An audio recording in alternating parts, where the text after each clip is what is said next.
You are clear to enter. Welcome to Pizza Planet.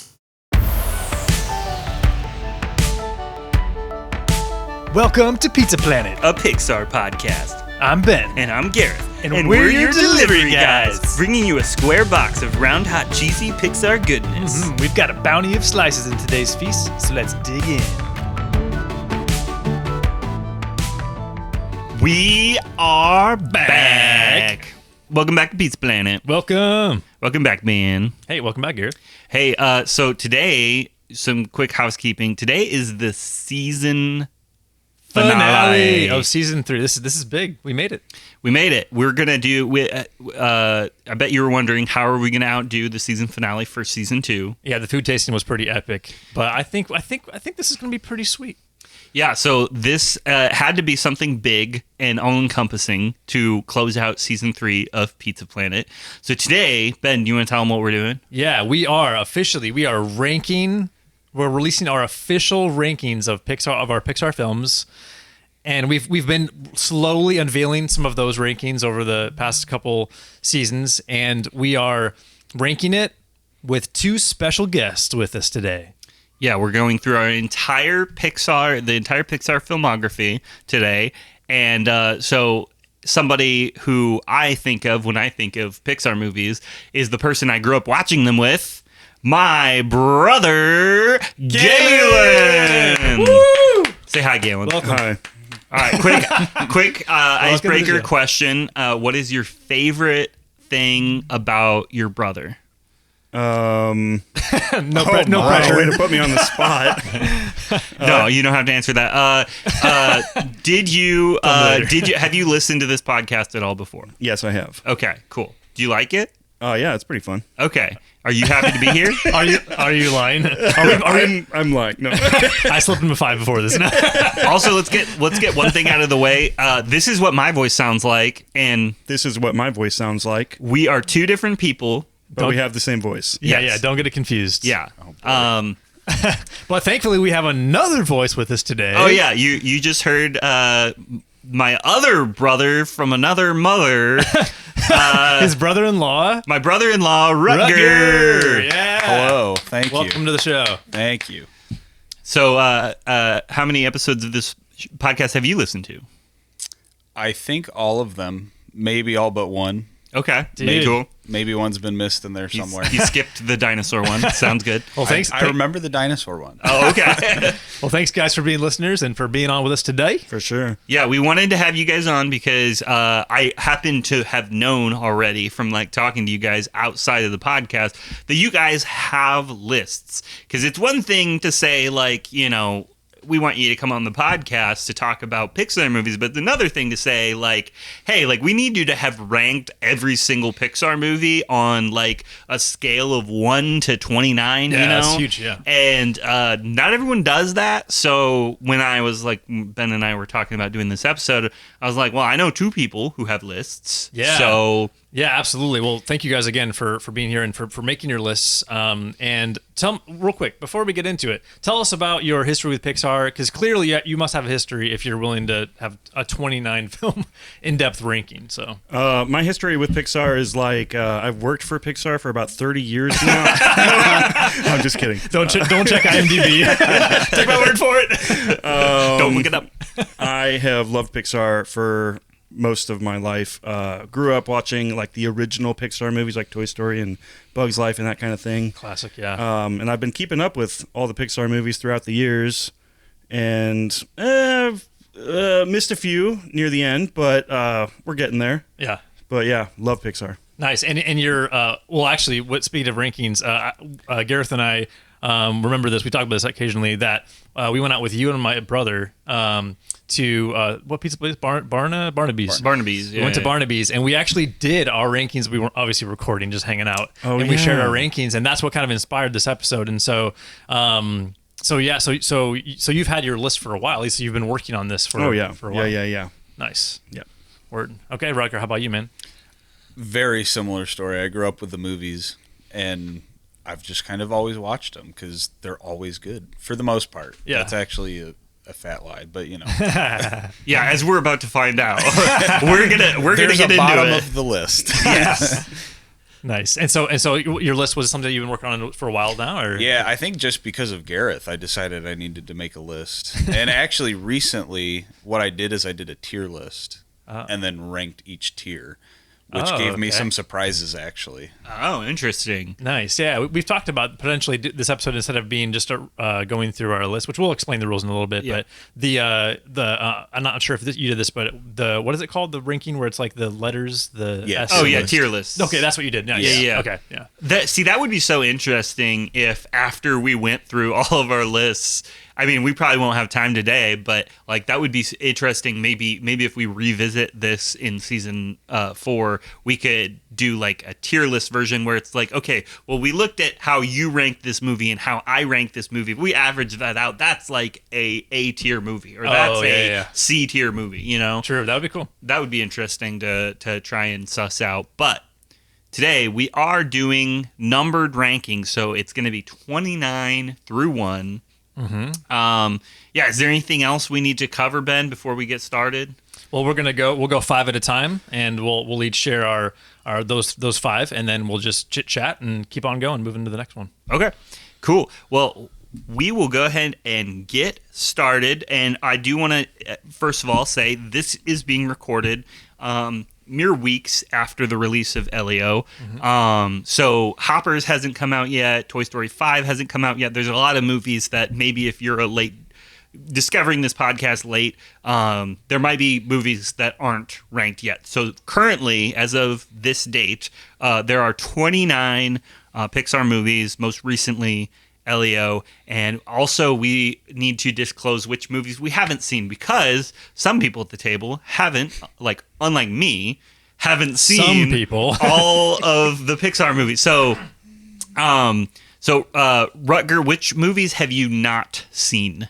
Therefore, cannot rank. Right. I have only not seen Elio in Toy Story 4. Okay. And Galen, you've not seen... I have not seen Elio, Toy Story 4, or Inside Out 2. Ooh, okay. And of course, Ben, you've seen all the Pixar movies, right? Absolutely. I mean, why would I do this podcast? It'd be so embarrassing. I haven't seen Cars 2. I have not seen Cars 2. I know. I honestly, that's my bad. I own that. So in in Ben's defense, I have been discouraging him from watching it on his own because I do think that would make primo content for the pod. Yeah, that's true. That's why I'm not doing it. yeah. No, I think it would be primo content for the pod if we eventually watch it together and then just live, like as soon as the credits start rolling, I just start recording Ben's thoughts. I don't know. I have always thought that would be a fun idea for an episode. Yeah. And I think I pitched it to you a couple years ago, and that may or may not have planted the seed that you're not going to watch Cars 2 until it's for the podcast. There you go. So, but I have seen all the Pixar movies, so I'll go ahead and get us started. So we're doing this in 5s, but there's only 29 movies, so we're going to start with 29 through 26. So this is the bottom of the barrel, people. So then we'll just go around the table, and then starting with Galen, he can share his 26 slot. Then Rutger will share his 26 and 27 slot. I'll share my 26 through 29, and Ben his 26 through 28. And we'll actually start with the lowest number first. But Galen, go ahead. What is your bottom of the barrel? My bottom of the barrel is at 26, Cars 2. All right. Rutger? At 27, I have Cars 2, and at 26, I have Cars 3. Okay, interesting. So I have at 29, Cars 2. At 28, Brave. At 27, Cars 3. At 26, Finding Dory. Nice. Well, I'm not feeling too bad about not seeing Cars 2. I was a little worried, but now I'm rest assured I can wait a little longer to see it now. And then, okay, and so I'm doing 28, 26. So I've got Toy Story 4, my 28 slot. 27 slot is Finding Dory, and 26 slot is Good Dinosaur. Okay. So it's interesting. You have Toy Story 4 at the bottom. Yeah. and Galen and Rutger have not watched Toy Story 4. True. And you both have Cars 2 at the bottom, and you've not seen Cars 2. So it feels a bit like there's just a general rebellion against seeing the movies because they're so reviled. I actually do have a rebellion against seeing Toy Story 4 because I like the first three so much, and it feels like a perfect wrap-up that I've intentionally not seen it. Yeah, And I feel like that's a lot of people who haven't seen Toy Story 4. Is that the same case for you, Galen? Yeah, it Yeah, is, for sure. I remember hearing a famous quote from Quentin Tarantino, famous filmmaker, who basically said, "Yeah, I refuse to watch Toy Story 4 because Toy Story 1 through 3 is a perfect trilogy. Yeah. Why would I ruin it by watching a fourth movie?" And and by the way, Lee Unkrich, who directed Toy Story 3, he actually kind of like liked that comment, or somehow was kind of like appreciated it. So like reshared it or something like that. Yeah. Yeah. So it is interesting that this is a common thought pattern that like it's rare that a sequel is not only like unnecessary but like recognizably so, to the point where people just refuse to watch it because it's so unneeded. Yeah. It does feel like you wrapped up Toy Story 3 so well that even if Toy Story 4 is a great movie that justifies its existence once you see it, I'm not saying whether or not that's true, but I'm saying even if that were true, it's not going to attract viewers that are still very happy with the way Toy Story 3 ended. Totally. Yeah, whenever I talk about it with like my wife or whatever, because she hasn't seen it yet, I just told her like my general thoughts, and she's just like, "Yep, I'm not seeing it." Like Toy Story 3 was a perfect ending. So Yeah, it makes sense to me. yeah, It may be a good movie in a vacuum. Yeah.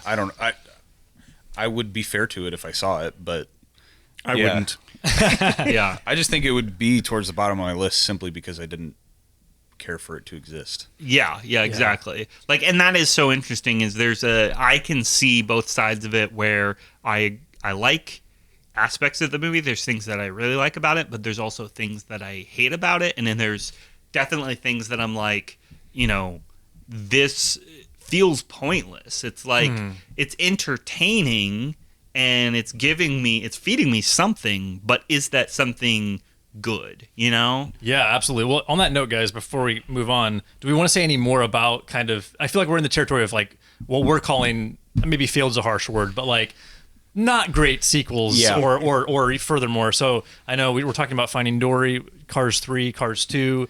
I want to know what people actually think about Cars 2 or Cars 3, because Cars 3 is one that I've seen twice.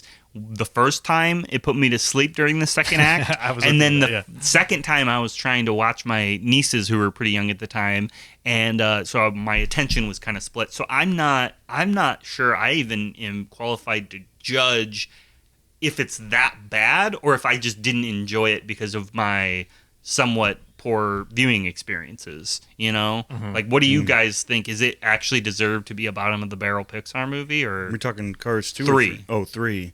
I think I'm the only one who had it in this set of 5. Really? Yeah, you'll probably hear my No, opinion. I had it. I had it in my list. Oh, you did? You'll hear my Yeah, and opinion I thought when we you get did to too. it. No. Okay. I sense it's near though. Okay. So you and I both have Cars 3 towards the bottom. Did I say 2 or 3? I meant 3. No, you said 3. Yeah. Okay. So like, is it actually as bad as I'm remembering it? It is definitely better than the second one. Yeah. But it's just as unnecessary as like Finding Dory Okay. or Toy Story 4 to me. Yeah. To where it's like, it may not be that bad of a movie, but the second one was. Yeah. And then they made another one after that. So And it was, in my understanding, literally made just to sell toys, and feels a bit like one of those legacy sequels where they're really remaking the first one just with a new characters. Yeah, basically. Yeah. So, anyways, so Galen, go ahead and give us your 25 through 21. All right, so 25, I've got Finding Dory. 24, Lightyear. 23, Turning Red. 22, Good Dinosaur. And 21, Brave. Okay. Nice. I've got at 25 Finding Dory, 24 Monsters University, 23 Brave, 22, The Good Dinosaur, and 21, Lightyear. Nice. Gary? My 25 is The Good Dinosaur. 24 is Toy Story 4. 23 is The Incredibles 2. 22 is Soul, Don't Hate Me. And 21 is Toy Story 2, Don't Hate Me Again. Wow. Whoa. Yeah. Wow. Wow. Interesting. Okay, here we go. 25, Cars 3. I'm joining the party now. 24, Incredibles 2. 23, Soul. Fight me? No, I'm kidding. 22, Brave. And 21, Cars. Okay. So Interesting. So you hate cars. No, I'm kidding. No, I'm kidding. No, it's interesting. You guys both had your 25s were Finding Dory, Rutger, and Galen. Yep. And Were my they? and You said 20, you said Finding Dory? yeah, and mine on my list, Finding Dory was my 26. So I think we can definitively say Finding Dory is in that vicinity of. Well, when you said that after we had both given our rankings, I thought if I saw Elio, I guarantee Elio is above. Oh, that's true. So it's getting knocked down for me. Most That's likely. true. It'll probably be number 25 Yeah. in like a week. So, yeah, there was definitely some overlap on all those lists. Like I heard, I think somebody else said The Good Dinosaur Yep. at a certain point. That was my 25. That was my 22. Same. Okay. 26, yeah. And then, did you had, say yours again, Ben? Because I think you had the same as somebody else on the. Well, we both had Soul pretty low. Oh, okay. Brave was another one we've all talked about having Yep. pretty low. Yeah. I mentioned Yeah, what was Cars. Soul ranked for you? 23? Oh, interesting. Okay, so I had 22, so I didn't hate Soul as much as Ben. Yeah! No, I'm kidding. Yeah, no, you see, this is such an interesting conversation because I genuinely think this could be maybe even like a two-parter. Like, there's so much. Like, I almost want to talk about every movie. Oh, boy. Because, like, especially these Yeah, ones. we want to defend our opinions. Yeah. Like, it's not like we hate these movies. It's that they're just not as good as the ones that are coming later. Yeah, and we talk about this all the time that, you know, with Pixar, they make such great movies that their bottom of the barrel is like any other animation studios, you'd be like, that was pretty okay, you know? Yeah. So I think it is really hard, but the reason why like the bottom of the list, I feel like it's just so hard to just not gloss over because some of these are very debatable and very passionate. People are like, how could you not like this movie? Yeah. Like, I wouldn't take away from somebody who has Soul at their number one. Like, I'm not going to tell them that's an awful movie and that they're not smart for having it at number one because it may have spoken to them in a way that it didn't speak to me. Yeah. And I think that's the beauty of a lot of recent Pixar films are very divisive for that reason because they're all really well made. They just aren't great at standing out in a crowd of great things. So it's like either it resonates with you or it doesn't, and that's not necessarily going to always reflect whether like the movie is quality or not, you know? Yeah, I've definitely noticed. I feel like with a movie like Soul or Finding Dory or even Toy Story 4, that it's like a phenomenon where the film is constructed really well. Like it feels like a polished movie. Like you see the Rotten Tomatoes scores, and they're like 95% are crazy, and you're like, you kind of understand. You're like, yeah, it felt like a well crafted film, but for some reason. It's like either I'm not connecting with it or it doesn't feel like the message is as clear as previous. Like if it's a sequel, whatever it is, it feels like just something about it that I'm not deeply connecting with. Right. You know. Well, think about the 22 rules of storytelling we recently did an episode on.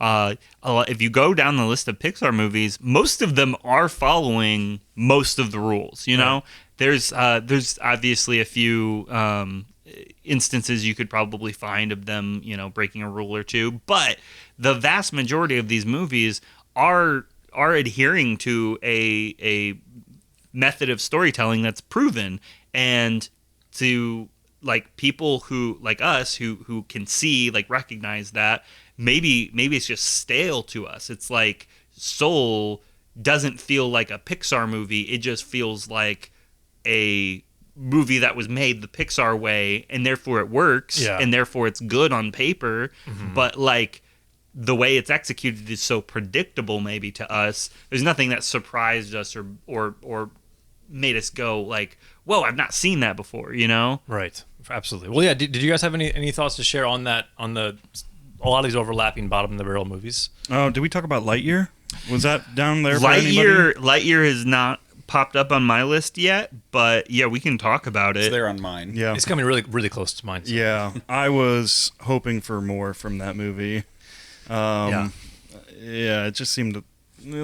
I don't know. I feel like were they trying to like push a message? It's been a while since I've seen it. Yeah, like, did they have an agenda with it? The whole story. The whole story is that Buzz is like this loner who wants to do everything himself, and then he has to learn to lean on other people, and that's like the message of the movie. The way it's executed is a little muddy. I definitely agree with the critics of the movie, because there are a lot of people did not like Lightyear.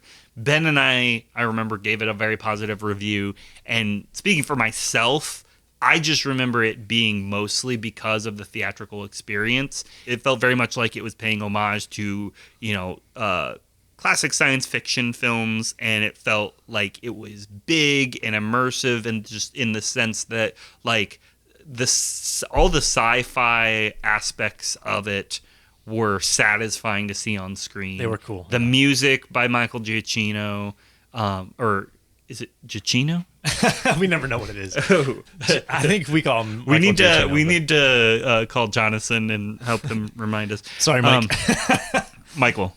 Michael, sorry, Mike. I mean, sorry, Michael, for calling you Mike. Anyways, keep going. But anyways, yeah, I'm not here to review Lightyear. I just think that Ben and I had a lot of grace for that movie because we had a positive experience. You had a lot of watching grace? it. Rice. I actually just watched Lightyear for the first time recently. I was finding myself loving it for the first half. Mm-hmm. And then after that, I was like, man, that went down quick. Like I was actually pleasantly surprised. So Lightyear is it's at my 21, and I would say it's the first movie that I don't dislike on my list. Okay. So like Lightyear and Up, I like them enough that I would watch them again if somebody wanted to watch it. Oh, that's an interesting thing to talk about. Where does it start where you don't dislike your movies? Yeah. Oh, interesting. That's a good question. I actually, no, looking at my list, there is a very clear point because at 2022, Soul is a movie where it's like I can respect the people that like it, but I don't care for it. But then you go up to 21, that's Toy Story 2. I definitely like Toy Story 2. It's just not my favorite. Yeah. So I would say everything under like Soul and down, those are the movies I don't really care for. For me, it would start at probably 20, which we haven't even got to yet. Okay. So all the movies I've listed so far, not a huge fan of. Okay. So it's all uphill from here for me. Yeah. Because we got Toy Story 2 out of the way at 21. So everything after this is gonna be, I like this. Yeah, I'm with you. 21 for me is Cars, which I'm done. Honestly, if I rewatch it, I may move it higher. But I have Brave as 22. I know you're a Brave hater. I don't mind Brave. Did you say Braviator? No, a Brave hater. Because I had Brave, if you recall, I had Brave at 28 out of 29. Wow. See, I have Brave at 22, and I would say that's maybe probably cut off because below that Soul for me, and I wouldn't probably rewatch it. Well, that's not true. Maybe I would rewatch it, but I'm not looking forward to watching it. Yeah. Whereas Brave, I might give it a shot. So, by the way, so I know you don't like Brave. What are your guys' thoughts on Brave? Is it 21? Yeah, 23. Oh, okay, so I know you've talked a little bit about the like how Brave, especially the timing that it came out, was near a time of the golden era ending. Yes, and maybe that's part of it. But I know you've also talked about the mysticalness of it and stuff. But it just didn't feel like Pixar's flavor. It felt like they were trying to cram a Disney movie into Pixar's like it didn't like from a storytelling perspective. It didn't even feel like a Pixar movie. Yeah, it just felt like a Disney movie that happened to have been animated. Like they outsourced the animation to Pixar. Yeah. I can see that. Like it's like Frozen vibes, kind of. Yeah, and then on top of that, like you compare Brave to Frozen and Tangled and the other princess movies from that era, and Frozen and Tangled are so much better. Sure. Oh, for sure. So it's really not just that it's like a movie I didn't enjoy is that is disappointing, and that's probably maybe why I didn't enjoy it, is because it's like, really, you're gonna have Pixar make a Disney princess movie and then have it be more boring and more kind of muddy, and yeah, the magic, I've pointed this out to Ben before, this is the first instance of there being magic in a Pixar movie. Oh, and I remember true. reading an article like a couple years before Brave came out.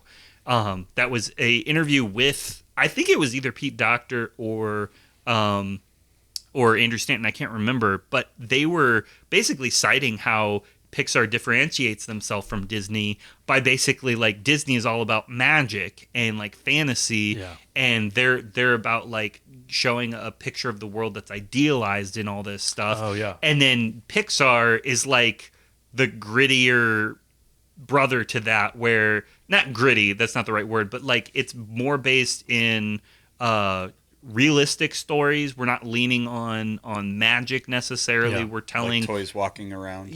well, but they never explicitly address it as magical. Correct. It's all about like whimsy and just kind of it's a different flavor.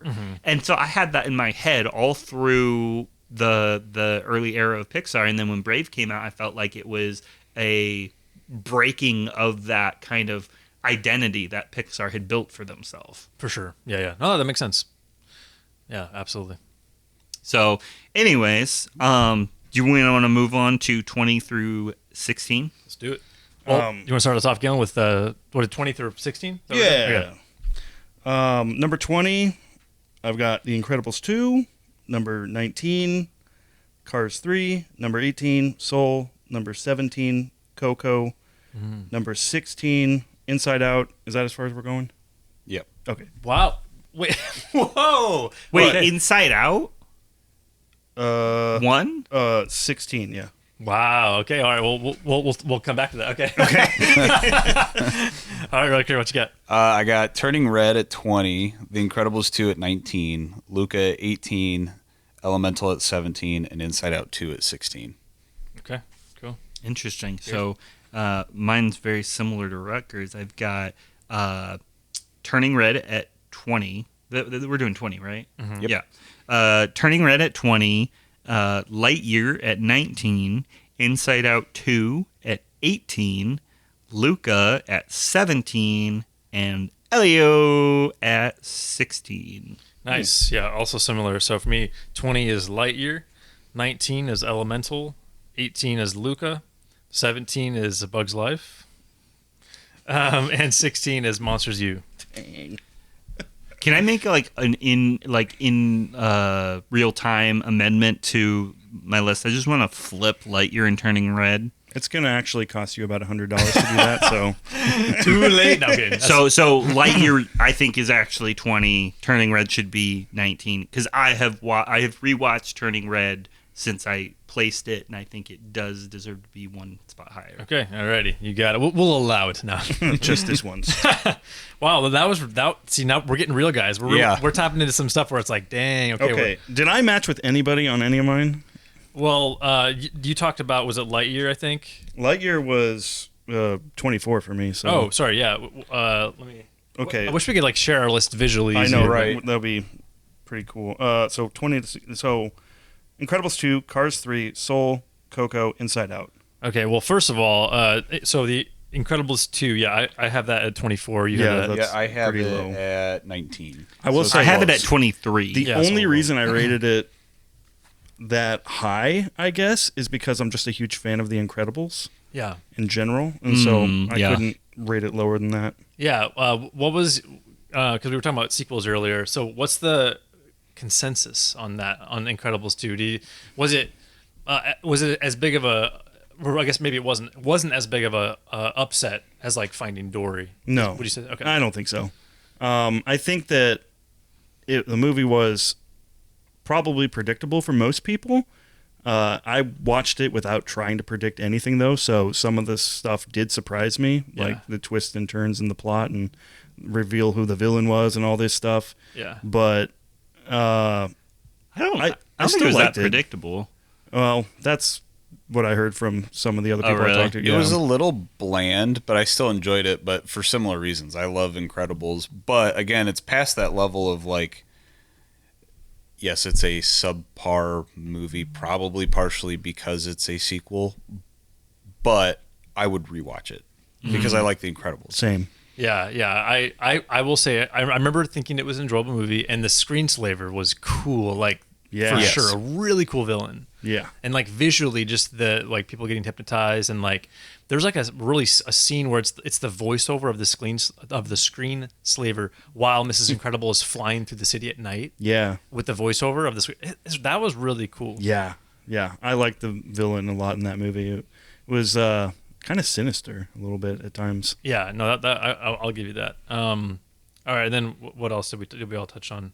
I think we already talked about Turning Red previously because that was lower on Galen's list. Yeah. But Turning Red just popped up on your list and mine, Ben. And mine. And yours. Oh, wow. So I rated it way lower than you guys. No, mine hasn't come yet. Oh! I'm happy to talk about it. So. Okay. No, mine's at 20. Mine is at 19, so I really 2019 and 23, and we'll get to yours, Ben.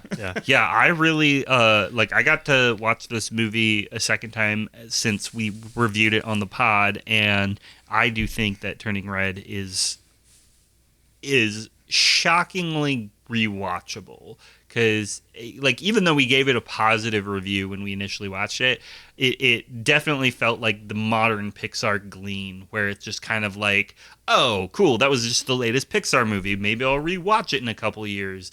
And then when I did rewatch it, I was like, no, that was actually really fun to rewatch.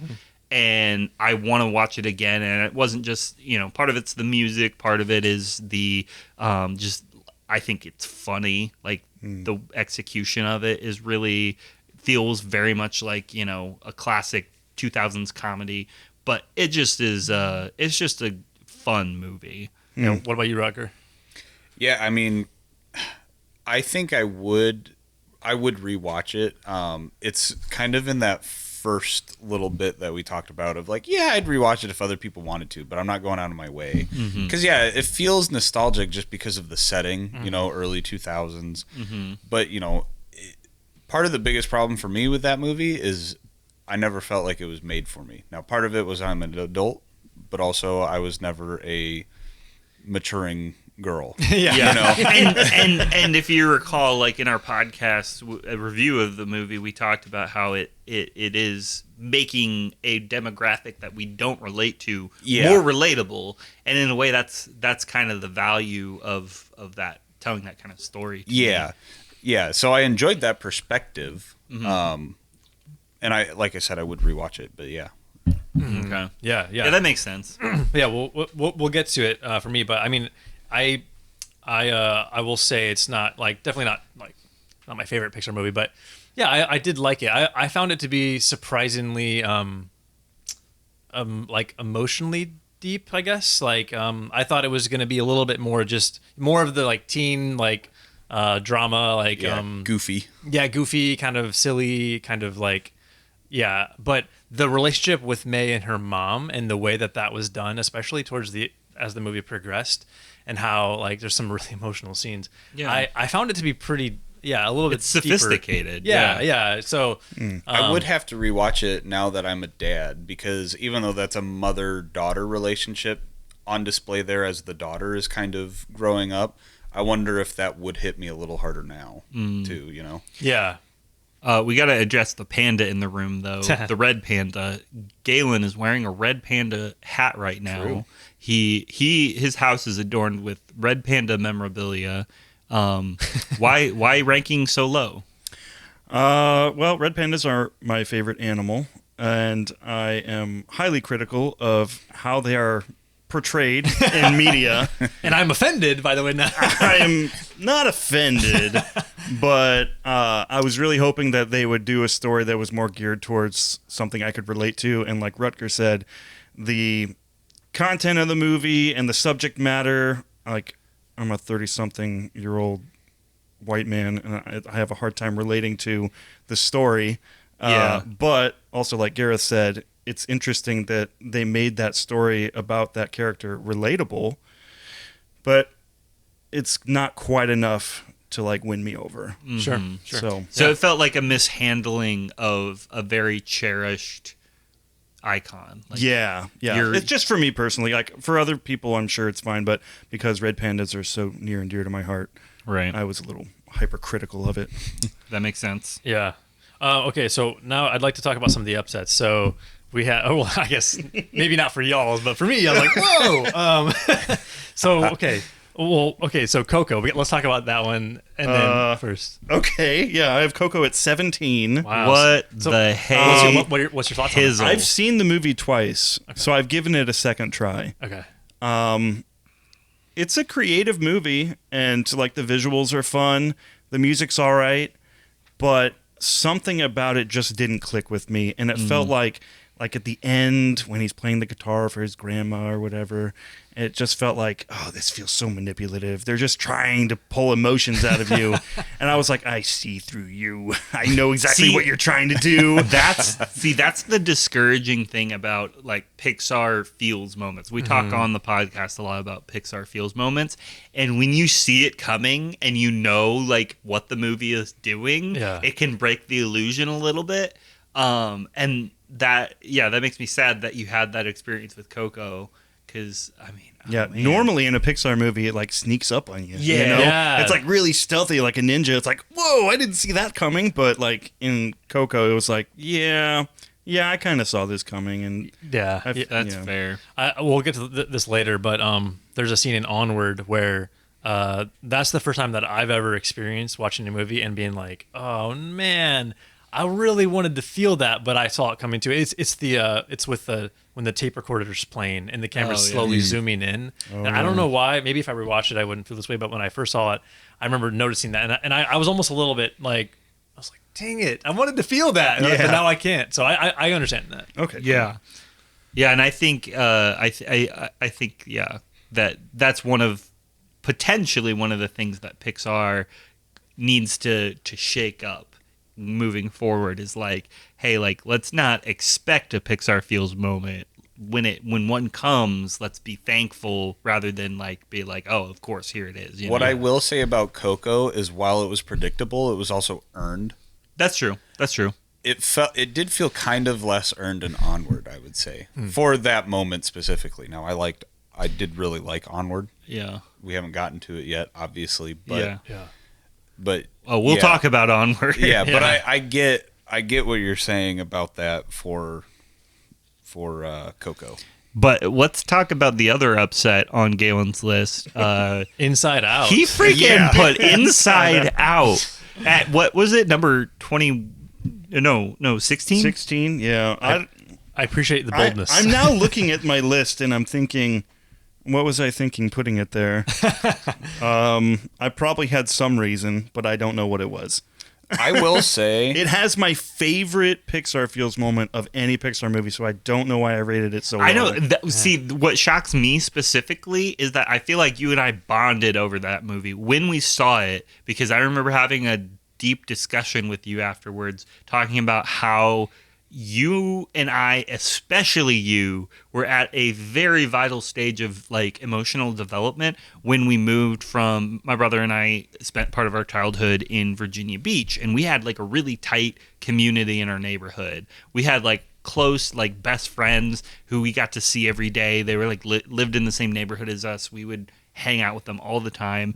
And then we uprooted that and then came back to Indiana, and it was, I believe I was 10 at the time, and Galen was 12. So right around the same age as Riley is in Inside Out. Yeah, true. And it felt like the movie was speaking directly to the experiences that we had at that time in our life. Because, like, I think we both cried when we saw the movie. There's very few Pixar movies that I've actually cried to. This is one of them. Yeah, and so that's why I'm so shocked to see it this low on your list, because I was like, I'm pretty sure Galen's going to put that in his top 5. You know, after this podcast, I think I might rearrange my list. It's got to be top 10 at least, but yeah.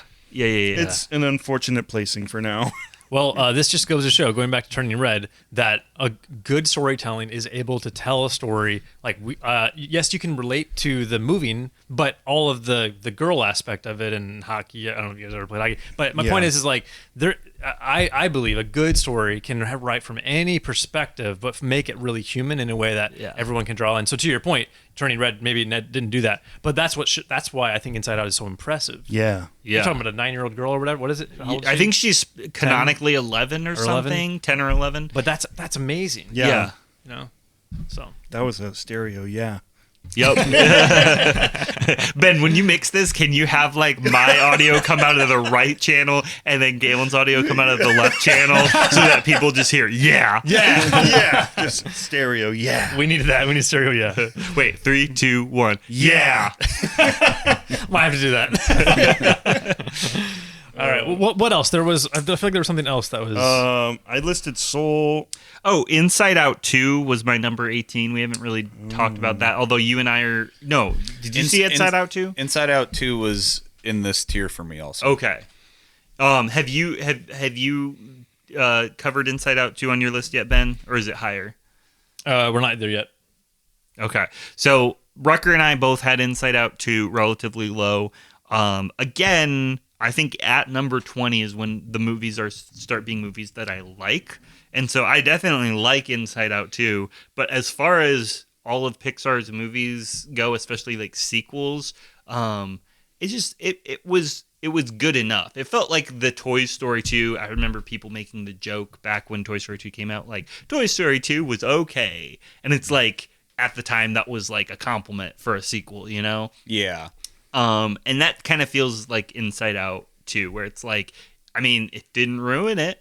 You know, I was kind of worried it would, but it didn't ruin it. I think I was liking Inside Out too. This is going to sound ridiculous, but something that took me out of the movie a little bit is I am a big hockey fan, and some of that stuff just felt like so ridiculous to me, like the actual hockey aspect of it. Oh, interesting.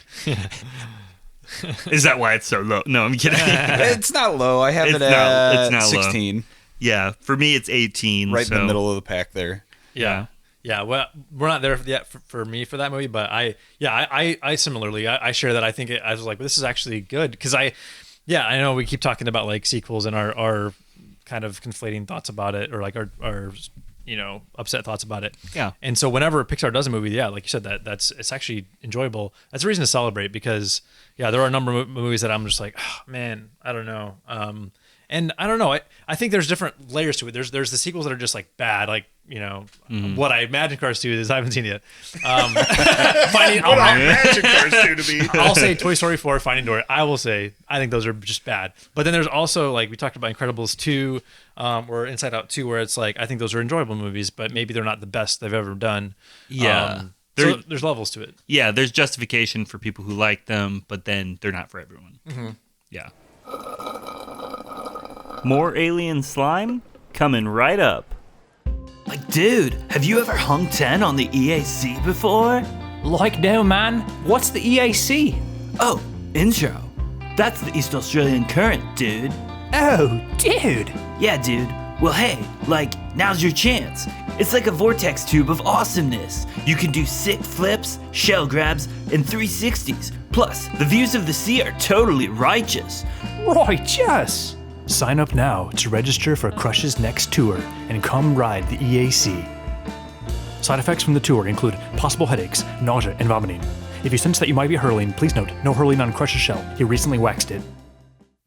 Are you tired of the same old bland breakfast cereal? Well, look no further than Incredible O's, the official breakfast cereal of Mr. Incredible and Pals. This delicious morning treat is not only the best tasting cereal, but it's packed with vitamins that will help you grow strong like Mr. Incredible himself.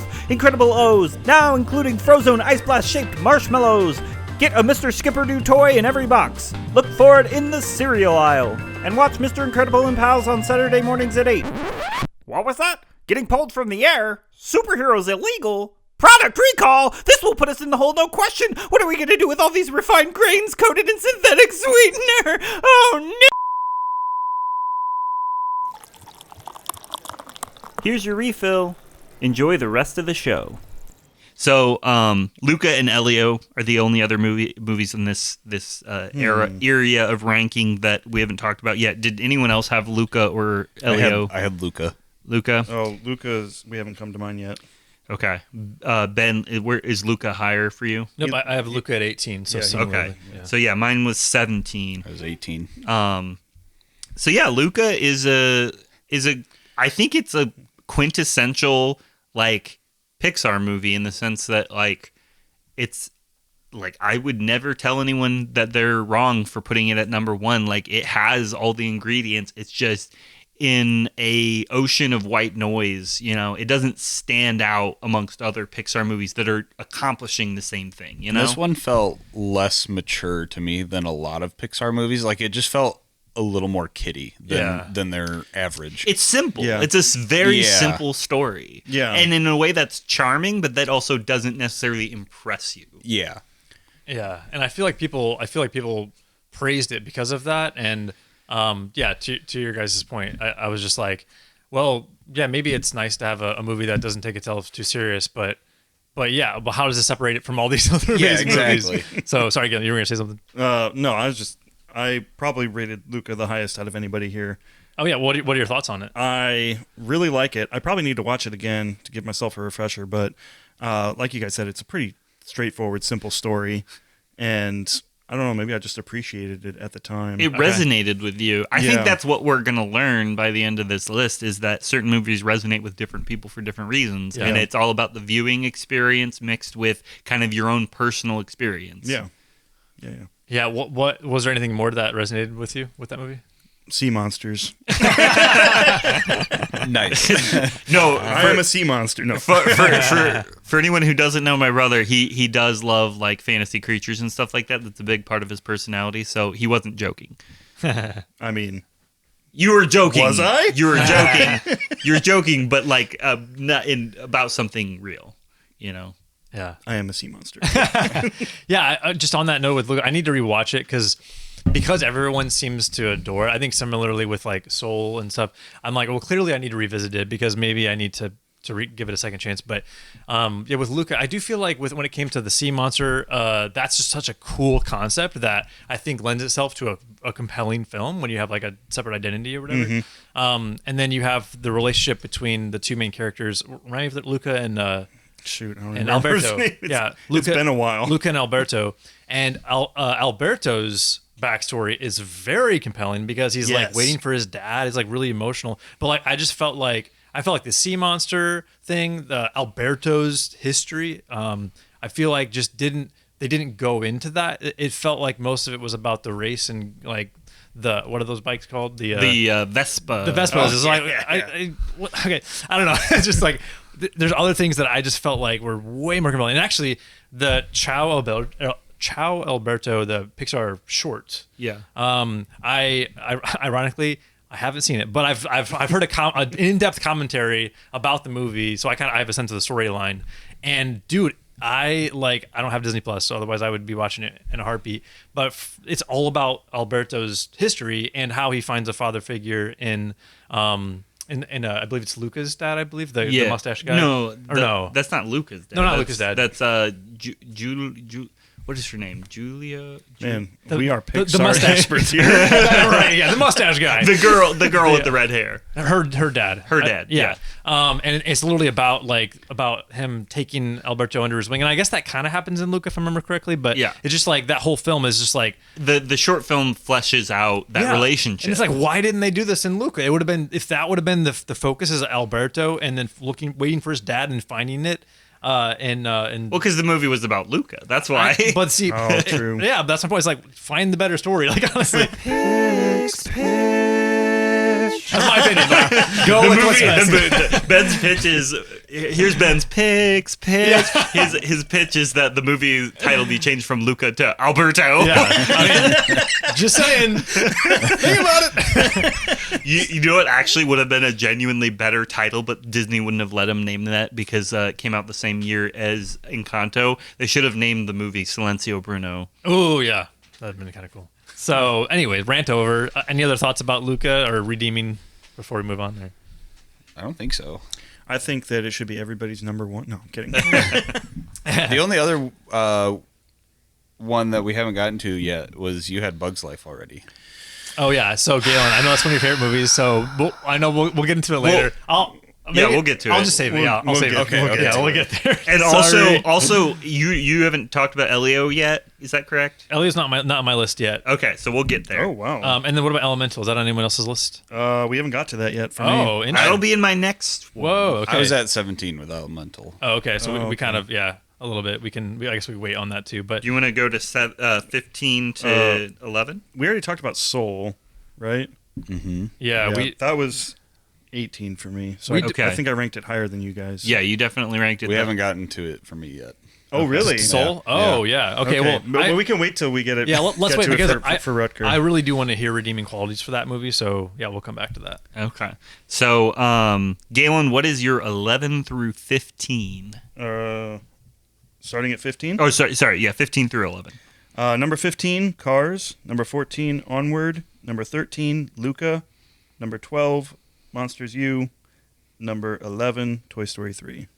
Wow. Yeah, we're getting tough here. Now we're getting into Yeah. Yeah. Okay. All right. Yeah, now we're in the world of, I don't have that in my top 10. I've got Cars at 15, Coco, Soul, Ratatouille, and WALL-E. Okay. Okay, so for me, it's Monsters University at 15, A Bug's Life at 14, Cars at 13, and at 12, I have Elemental. At 11, Toy Story. The first one. We'll have a lot to talk about. Mine is number 15, Toy Story 2. Number 14, Turning Red. Number 13, Inside Out 2. Number 12, Toy Story. And number 11, Onward. Wow. Okay, so I heard 2 Onwards. I heard 2 or at least 2 Monsters Universities. At least 2 Cars. Has Cars been on everyone's lists? Yep, mine You was had pretty, it low. pretty low. Yeah, Yeah. I need to revisit it because again, that's another film that everyone adores. Why do you guys like about it? Here's my take on Cars. Yeah. It's not a good movie necessarily. Like I didn't bring it up before that you had it low because I understand people having Cars low. But it's very nostalgic. Like it came out at a good time for me. I remember we went on a road trip out to Arizona, and we used to do that periodically because we have family out there, but we would take Route 66 there. And so we always watched Cars at least 3 or 4 times on those road trips. Oh, that's cool. So it has a special place in my heart, but I rewatched it as an adult, which is why it dipped to 15 for me. Okay.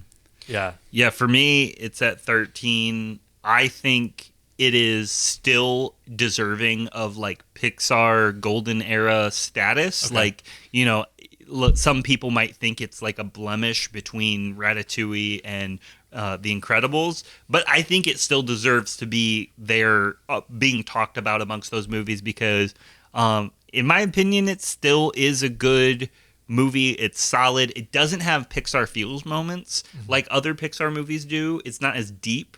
And in my opinion, that's almost a good thing because it reminded us at an important time that, Pixar is capable of doing something different and fresh. Yeah. Like that's kind of what I want them to do now is back to basics where it's like, hey, like let's not worry about putting a Pixar feels moment in every single scene. Yeah, right. Let's just make a fun movie. And to me, when I saw Cars, it was so fun. And this is embarrassing to admit. I was 13, 14 when it came out. When did it come out? 2006. I would have been 15 years old.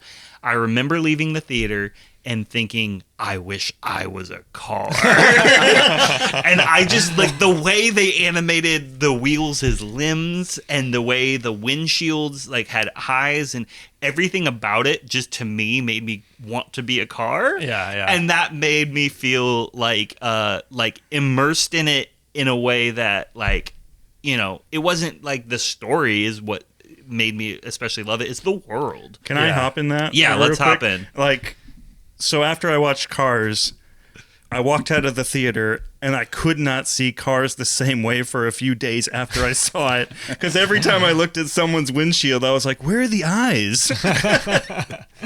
So I kind of get what you're saying there. Kind of like just the concept of the cars being alive. It's maybe striking. it made me look at the world completely different. Yeah, I had a similar thing with Toy Story as a kid. Like I'd always like start to shut my door and then like open it real quick, trying to catch them. But yeah, I think a lot of it is nostalgia, but I do think rewatching it still holds up. It's a quaint story. It works. Yeah. It's like tried and true. It is a remake of other movies essentially that have been told before, but it's done in a creative way. Yeah.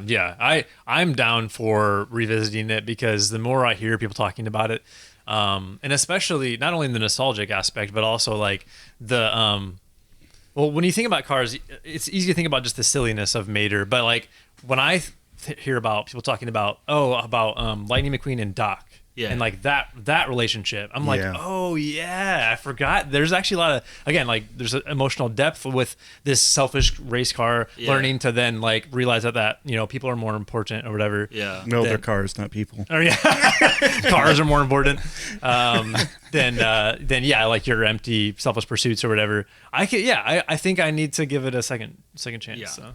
Yeah. Another reason I like Cars is the character of Doc Hudson reminds me a lot of Don Bennett, a guy I used to know when I was a kid. He was like a third grandpa to me. Yeah. Okay. So it's a personal reason, but it's just I was gonna say the same thing. Is like I think we watched that movie with Don one time, or we got to be. I think you were there when we showed it to Don, and he was like. He was loving it because he's a Cars guy. Oh yeah, and he just loved not like Cars the movie, but actual no, old like cars. his job was like restoring old cars and stuff like that. And I'm pretty sure he even worked on a what is it, Doc Hudson? Hudson Hornet? Yeah. I'm pretty sure he worked on one at one point, or he showed us pictures of one. He might have. But anyways, that's a good point. There's a nostalgic. There's a lot of nostalgia tied up in it. I don't think that the story's out of this world. I don't think the characters are out of this world. But just the fact that it's got so much nostalgia tied in with it for me. Yeah, sure. That's what a lot of people say. Yeah. Yep. But yeah, so Cars definitely deserves to be in this kind of mid area here. We're starting to get to the really hard hitting stuff because we're almost at the top 10. Well, yeah. So I'm the only one who has Ratatouille and WALL-E out of the top 10, right? Ooh, yes. Yep. Sounds like it. Wow. Yeah. Okay. I wondered if that was going to be the case. So I'm same with Onward. I think I'm the only one who mentioned Onward. That's not in my top 10. I think so. Oh, yeah. Onward is 14 for me. Oh, okay. All right. That's fair. And then. Monsters University? Yeah, Monsters U. Yep, that's 12. I had that at 24. Oh my God. 12 off from mine. Monsters University was 15 for me. Yeah, well let's talk about that because okay, so Rutger, so yeah, give me your thoughts. So why don't you like it? Just felt so unnecessary to me again in this.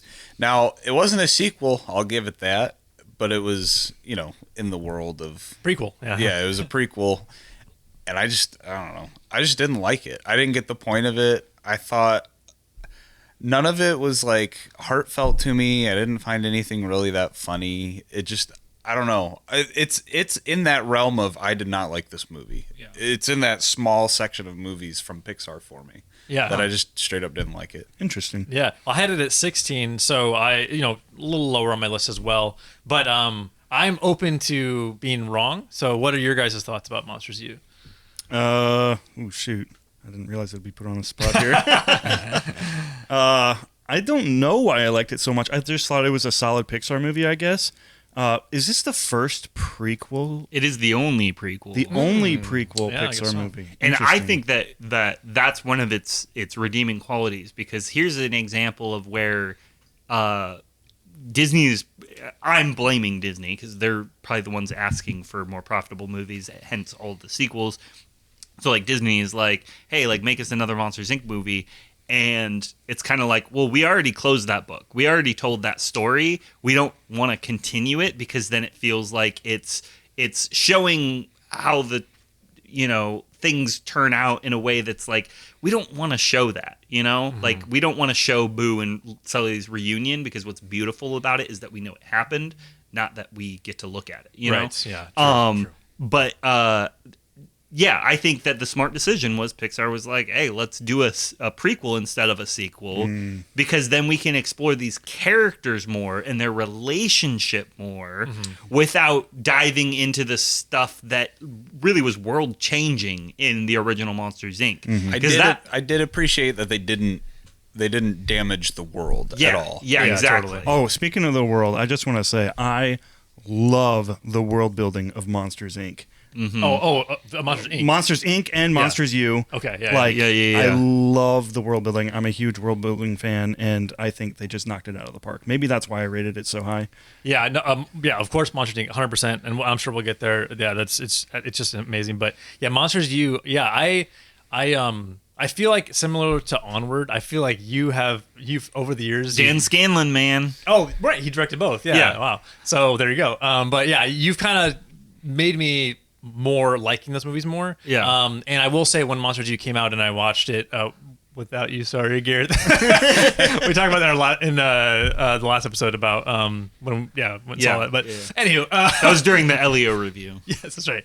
But I do remember like just the college atmosphere of Monsters. It's hilarious, like college campus, like fraternities. Like it is hilarious. And so yeah, there were some moments that I felt like were not only I don't know, maybe funny, but just like there were a couple moments actually. I feel like with Mike and Sully that felt real and deep. I don't know. Yeah, I think that what the movie smartly did is it took the spotlight off Sully, because Sully is arguably the main character of Monsters Inc. Right. Yes.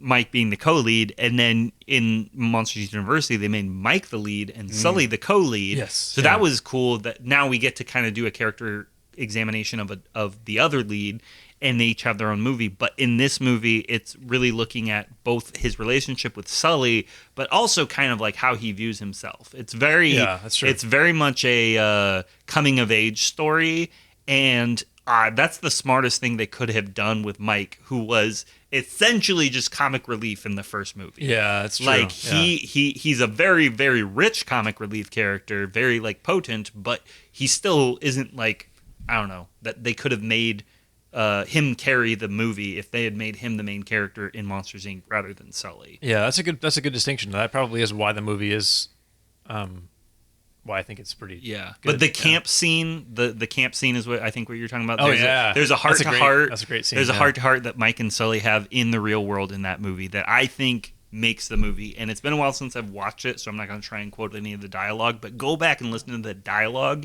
in that scene. That scene, yeah. It is so good. I'll have to come back to that. Nice. Okay, that was a good defense of that movie.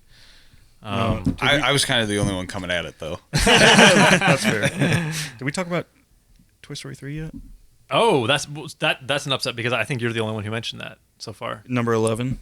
Yeah, it wasn't on my list. Was it on your guys? Not yet. It's close to top 10. Okay. So it's not quite top 10. Wow, that's But we'll get to that. Yeah, okay. I'm trying to think of what else. Toy Story. Elemental. Oh yeah, we didn't talk about Elemental yet. So Okay. where was Elemental? I on haven't everyone? hit Elemental yet. Oh, World interesting. building. Yeah. World is the world building guy. Part of it, yeah. Okay, but us three, I had it at 17, so it was in the last section for me. Oh, okay. 19 for me. Yeah. Okay. 12. Whoa, Whoa, okay. well, so let's talk about that. So I think starting at number 12, going down to number 1, what you're gonna find is there are distinct things, because I keep using this word, but like things that resonate with me about the movie, and I think that that's what makes the top 12 is that they're movies that speak to me on a specific level that relate to my personal experiences. And I think with Elemental, I'm not an immigrant, but I definitely see that story about being like in like trying to like fit into a world or a culture or like and just see the humanity of it. Mm-hmm. And it builds so much empathy for like real world people. And also the fact that it is a romance, the first Pixar rom-com, if you will. Okay, Can I say something about that? Yeah, go ahead. I didn't realize I was such a big romance fan until recent years. And when I watched Elemental, I'm like, this movie's amazing. Yeah. Oh. Just because of the romance aspect. Mm-hmm. I don't think Pixar, like you said, they haven't really done it since, or like before Elemental. They've had like, romances with within movies, but it's never been the focal point of the movie. Yeah, so I loved that aspect. Also, again, world building for sure. I thought he was the coolest thing. It reminded me of Zootopia a little bit. Yep.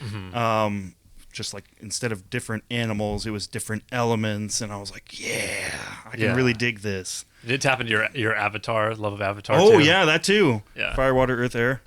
Yeah. But yeah, the relationship that Ember has with her dad, I think that's what it boils down to for me, is that's the part where I'm like, you know, everyone has to like reconcile like that they're different than their parents, you know. Everyone has to go through this reconciliation as an adult where it's like, I'm gonna have to make my own decisions now, and I think that is the heart of the movie that makes me really bump it up to number 12. Okay, so that's the positive side. Now we have the negative side.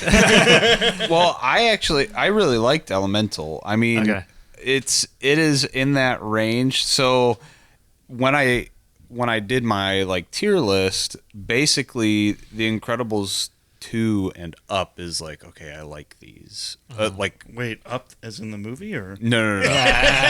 So like there's like the section of movies I don't like, there's a section of movies that are like okay, and then Elemental falls into, that was pretty good. I think you said something and up earlier in the podcast, and I thought you were referring to the movie Up, and I was like, wow, he's got Up ranked really low. I can't wait till we talk about Up, because he's got it all the way at the bottom. Up in the numbers. So I actually really liked Elemental, and you know, I moved overseas as a kid and came back and had like reverse culture shock a little bit. So some of that did resonate with me a little bit, not as much as like some of my younger siblings who spent more time overseas than I did. I didn't care too much for the romance aspect of the movie, and since that was such a focal point, that's probably why I don't have it as high. But I enjoyed, you know, the social side of it, the world building side of it quite a bit. So nice. Yeah, totally. Yeah. I would say similarly for me with Elemental. I mean, I put it down at actually 19 for me. So okay, so yeah, right about the same. Ouch. I also didn't connect. I don't know if it's the romance I didn't connect with. I think for me, I have an issue with Peterson. I mean, love you, Pete, but like. Do you need to hash some stuff out right now? I need to mention A Good Dinosaur, right? He directed that movie, and we haven't really talked about that movie, so maybe we should at some point. But that was like way back at the bottom of everyone's list. Yeah, I was think 22 for me. Yeah, and I honestly I will draw a thread. I think 25 for me. Close. Yeah, I will draw a thread between those two movies, Elemental and Good Dinosaur. I think I do like it more than Good Dinosaur, but I think they both show a promising concept, a promising story, a lot of potential, and that's why for me A Good Dinosaur is so frustrating, is because it had a lot of potential and it seems to fall a little flat, or maybe an issue is that it didn't have a lot of focus to the story, and that's my issue with Elemental. Is I feel like it was trying to say a number of things, and I've mentioned this in my previous review about it, but I just felt like there were a couple different things where during the movie I'd be like, oh, it's about this, and then like later on they would throw some moment that felt emotional in the moment, but for me I was like, I got out of it because I was like, but I thought the movie was about this, and so maybe some people are okay with a movie that has multiple like takeaways, but I struggle with that. I really like it when a movie is very specific, and so the movie just I'm not going to go into my whole rant about it, but I did struggle a little bit with clarity about that. That feels very valid. Yeah, I think I know what you're saying there, because it's almost like each takeaway you're supposed to get was too simple in and of itself that you couldn't get a full movie out of it. Yeah. Like, I don't know, the romance side of it, the immigrant side of it, the father-daughter side of it. We'll have to do an in-depth discussion of the movie on the podcast sometime, because I do think there's an argument to be made that all these disparate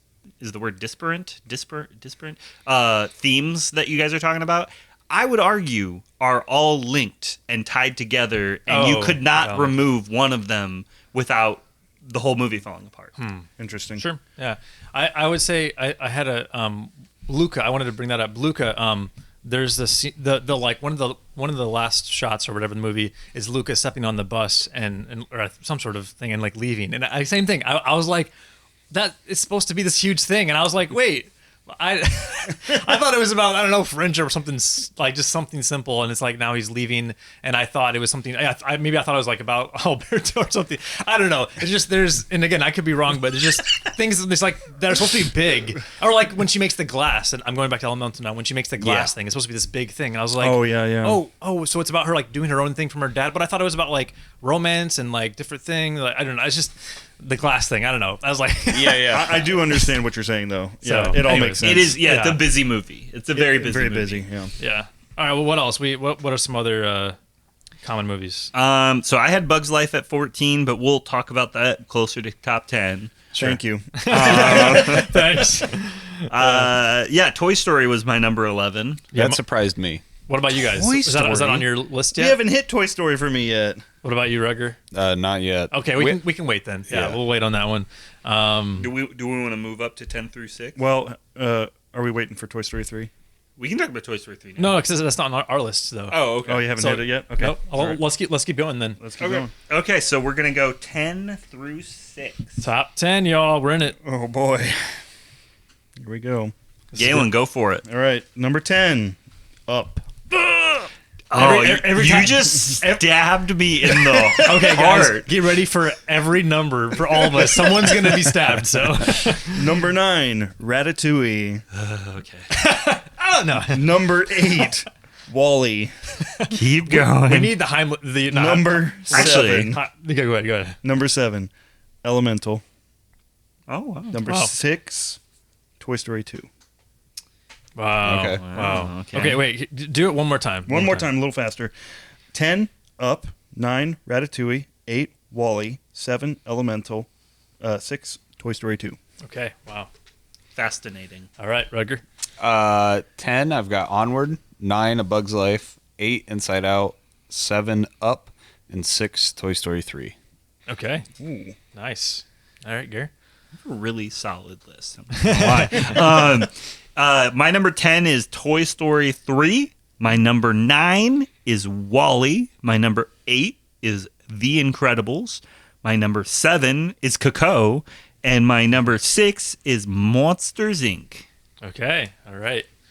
So, you mentioned, Galen, about changing your... Or no, well, you guys both mentioned about changing your lists. Yeah. Yeah, You're doing a live switch here. Switch. I won't do that, but my number 10 slot, I will definitely say it will be changed. But 10, I have as Elio. Would highly recommend watching it, but probably not 10 that high. But going forward, this is accurate. Number 9, Toy Story 3. Number 8, The Incredibles. Number 7, Ratatouille. Number 6, Wall-E. Okay. So you and I have The Ratatouille, Incredibles both Wall-E. at number 8. Yep. And you guys haven't gotten to Incredibles yet. No. Galen No. and Rutger. We'll have to save it now. I keep saying you and you guys and looking at you and forgetting that this is an audio podcast and the Yeah. audience can't tell who They I'm can't talking see us. Yeah. So, we did just talk about Elemental. It is number 7 for me. That's wonderful. Nice. Yeah. Did someone else mention Wall-E?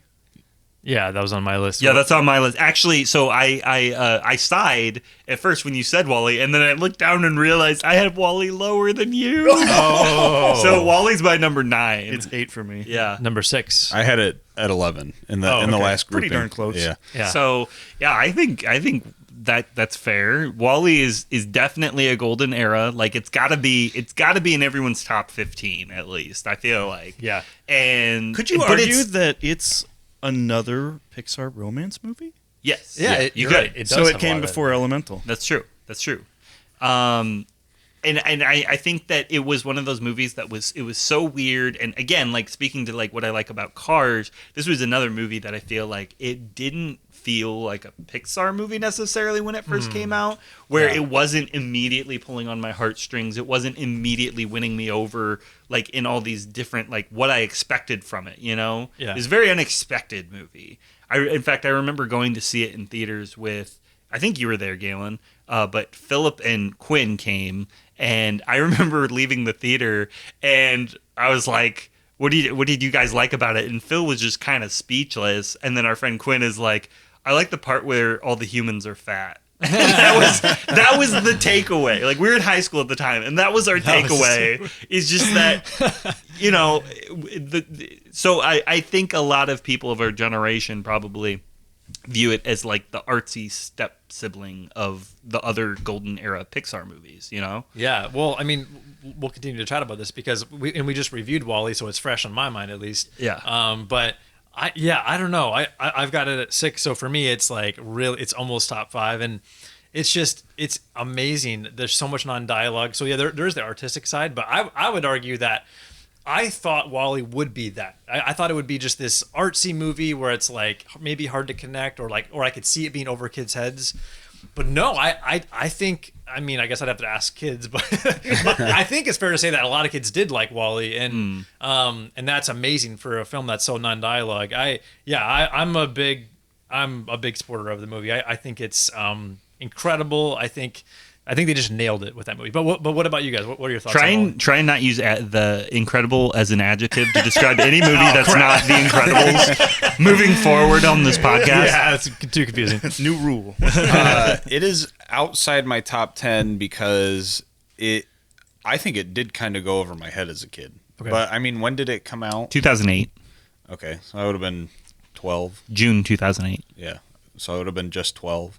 I didn't like it. It wasn't, as a kid, I didn't. Sure. I watched it again as an adult, and I liked it a lot more, which is why it ended up close to my top 10.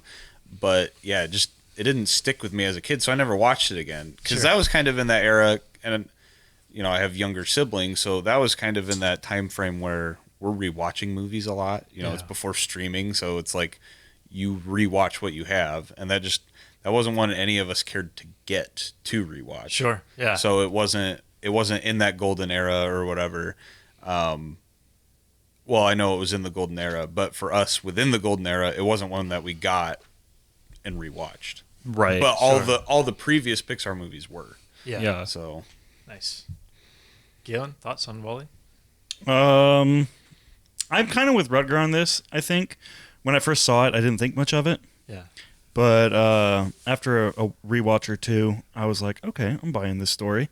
And now that I'm older, I'm like, I like the romance aspect of it. And again, world building. Yeah, it's good. It's pretty fun. Yeah, I don't have much to say about it. It's just a good movie. Yeah. Yeah. Where did you have it ranked, Galen? 8. Okay, so yeah, just one slot above me. It is a good movie, don't get me wrong. I just think that, like, for the reasons Galen and Rutger talked about, it's not the movie that resonates with every person who saw it, especially the first time. Especially the first time. I think it was ahead of its time. Maybe a misunderstood film or something like that. Yeah, that's a great way to describe it. It is the most misunderstood movie of the golden era of Pixar. If we're talking about if we're distinguishing golden era as 1995 through 2010, like that era of Pixar, it is the most misunderstood of all those movies. Yeah, no, I think you're fair with that. Yeah. Well, what else, guys? What else is on our list? Who else had several. Oh, no. Ratatouille? Ratatouille, we haven't reached yet. Okay, Ben, that's an upset. That's an upset. So, for the longest time in our friendship, Ratatouille was a big part of your personality. Like, as far as, like, we would talk about... He wore a chef's hat. He had a chef's hat, and he would say, like, he would never let me take it off. He'd be like, my little chef is under there. Do not take my hat off. Big part of his life. No. But seriously, anytime the topic of Pixar would come up, like, this is before the podcast, we talk about Pixar movies, and his favorite Pixar movie, usually, when we were talking about this, is Ratatouille, and he would come to Ratatouille's defense to a point where I felt like I don't like that movie enough. I need to move it up higher in my rankings because Ben is right. It's so good. Yeah. And then, so to hear you put it at number 6, right? It's at 7 now. 7. Actually. Yeah. Oh my God. Well, mine is 9. Well, maybe. Yeah. So, because you said that, Rutger, you said you moved your number 1 spot. yeah, recently. Yeah, and Ratatouille was lower for you, right? 12. Yeah, 12. Yeah. So I think that's when you take a deep dive into Pixar's catalog, because you have your childhood things that you'd like to preferred, things can happen. And I never thought that would happen with Ratatouille, but we already did a breakdown on Ratatouille. It is, I think, an amazing film. And, we talked before about the movie being, there wasn't like a Pixar feels moments as much with Ratatouille, which makes it feels a little bit, I think, fresher in a way. It does feel a little different because there's not moments where you're just bawling your eyes out in that movie. Right. It just kind of compels you. It makes you feel more like, in your chest, kind of. Yeah, it's a very compelling film. And but so the reason why I moved it down is just because as we dove into all these movies, I felt it to be a really good movie that it's inspiring. It's a very inspiring movie, but it's not a deeply gut-wrenching emotional movie. And for me, I just, the ones that really just sock me in the face tend to be the ones that I rate higher, because I'm just like, I want to keep coming back to this because there's something deeply I'm resonating with, to use your word, resonating. Yeah. But Ratatouille is, I think, amazing. I have no complaints. Did you guys have any thoughts about Ratatouille? I think it's ridiculous, the concept of a rat controlling a human, but that's about it. I think that's why it didn't resonate with me as a kid. Again, I was such a realistic kid, and for some reason I liked cars, but I don't know, something about Ratatouille, like throwing the rat into the real world like that, I hated the movie as a kid. Rewatching as an adult, I liked it a lot more. I enjoyed the ridiculousness of it a little more. Yeah. And the go after your passion kind of message. That's what I was going to say is my takeaway. The reason it ranks, because we haven't gotten to it on my list yet. Oh, yeah. But Nice. so I Yeah, apparently have Ratatouille ranked the highest, is because, like I was talking about earlier, all of these movies in my top 12 are movies that connect with me on a personal level, and I don't expect anyone else to get that. Sure. But for me, like, as an artist, as someone who wants to pursue art as like a kind of a therapy almost, like it just feels like it's part of me to always pursue like music and film and art and stuff.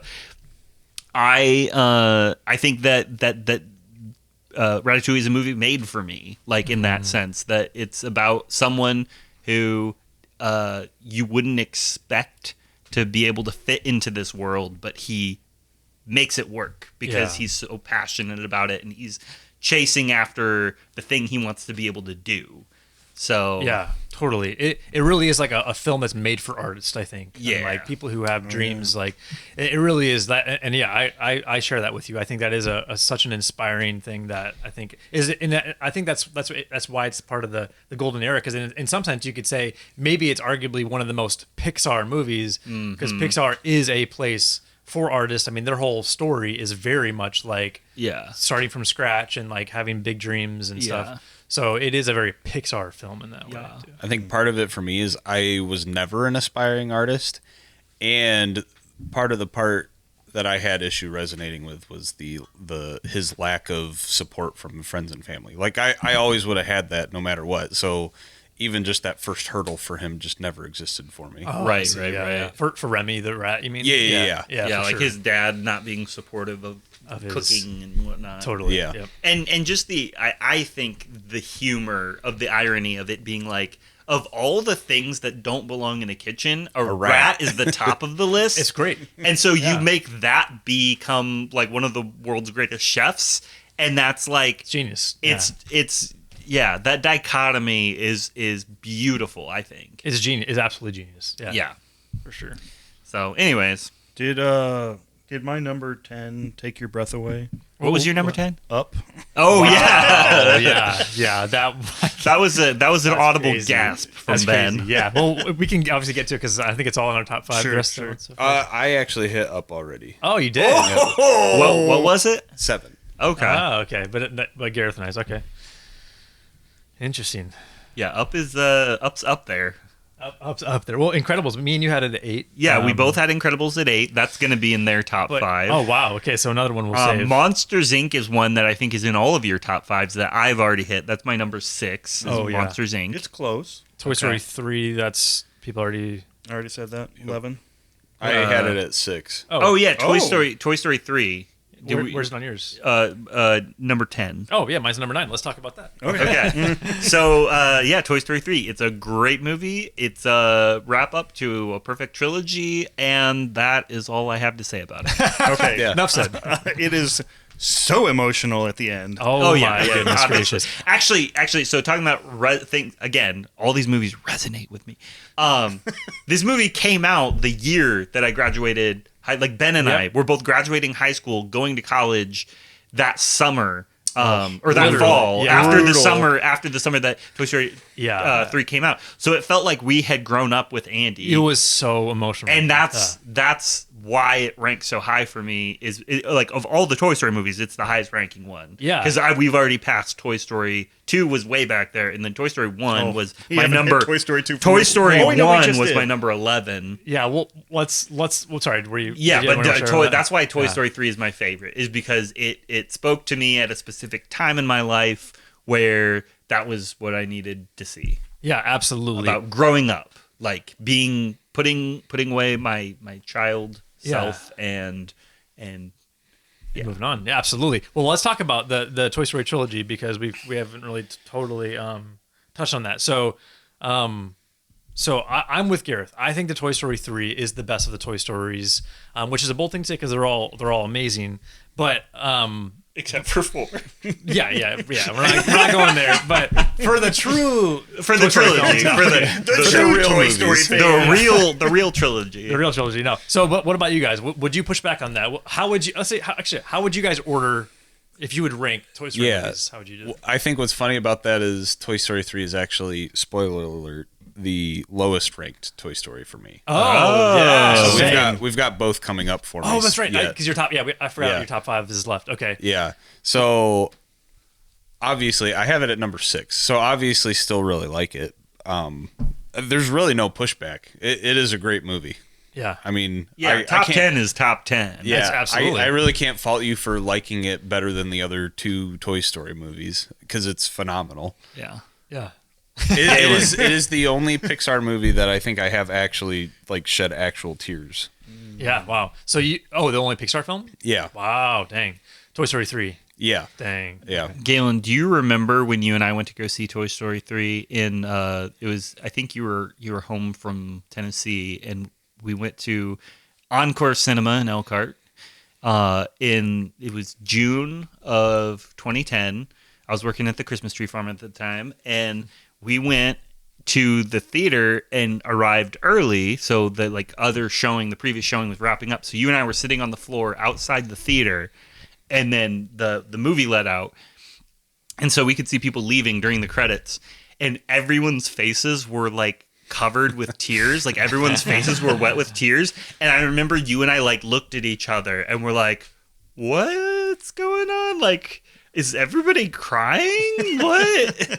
I remember you and I were both kind of surprised to see that everyone coming out of the movie was crying, and then you and I watched it, and I'm pretty sure we were equally emotional. Yeah, it is very emotional. Do you remember that though? I tell that story all the time. Vague recollection of it. It was a very long time ago.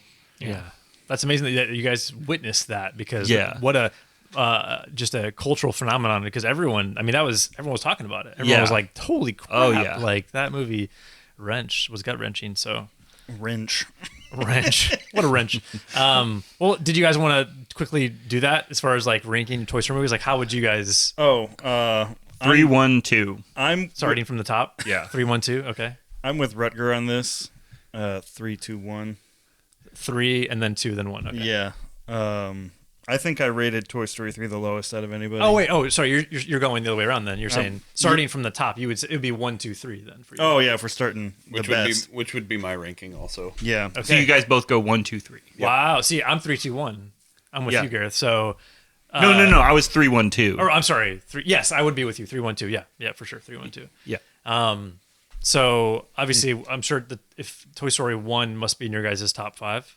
Oh yeah. Okay. Spoiler alert. So, well, I mean, Ben, quit doing the math. You're counting cards here. well, we'll get there. We can talk more about Toy Story 1 later then. Toy Story 2, though, I feel like that's already been dropped. Number right? 6 for me. 6, okay.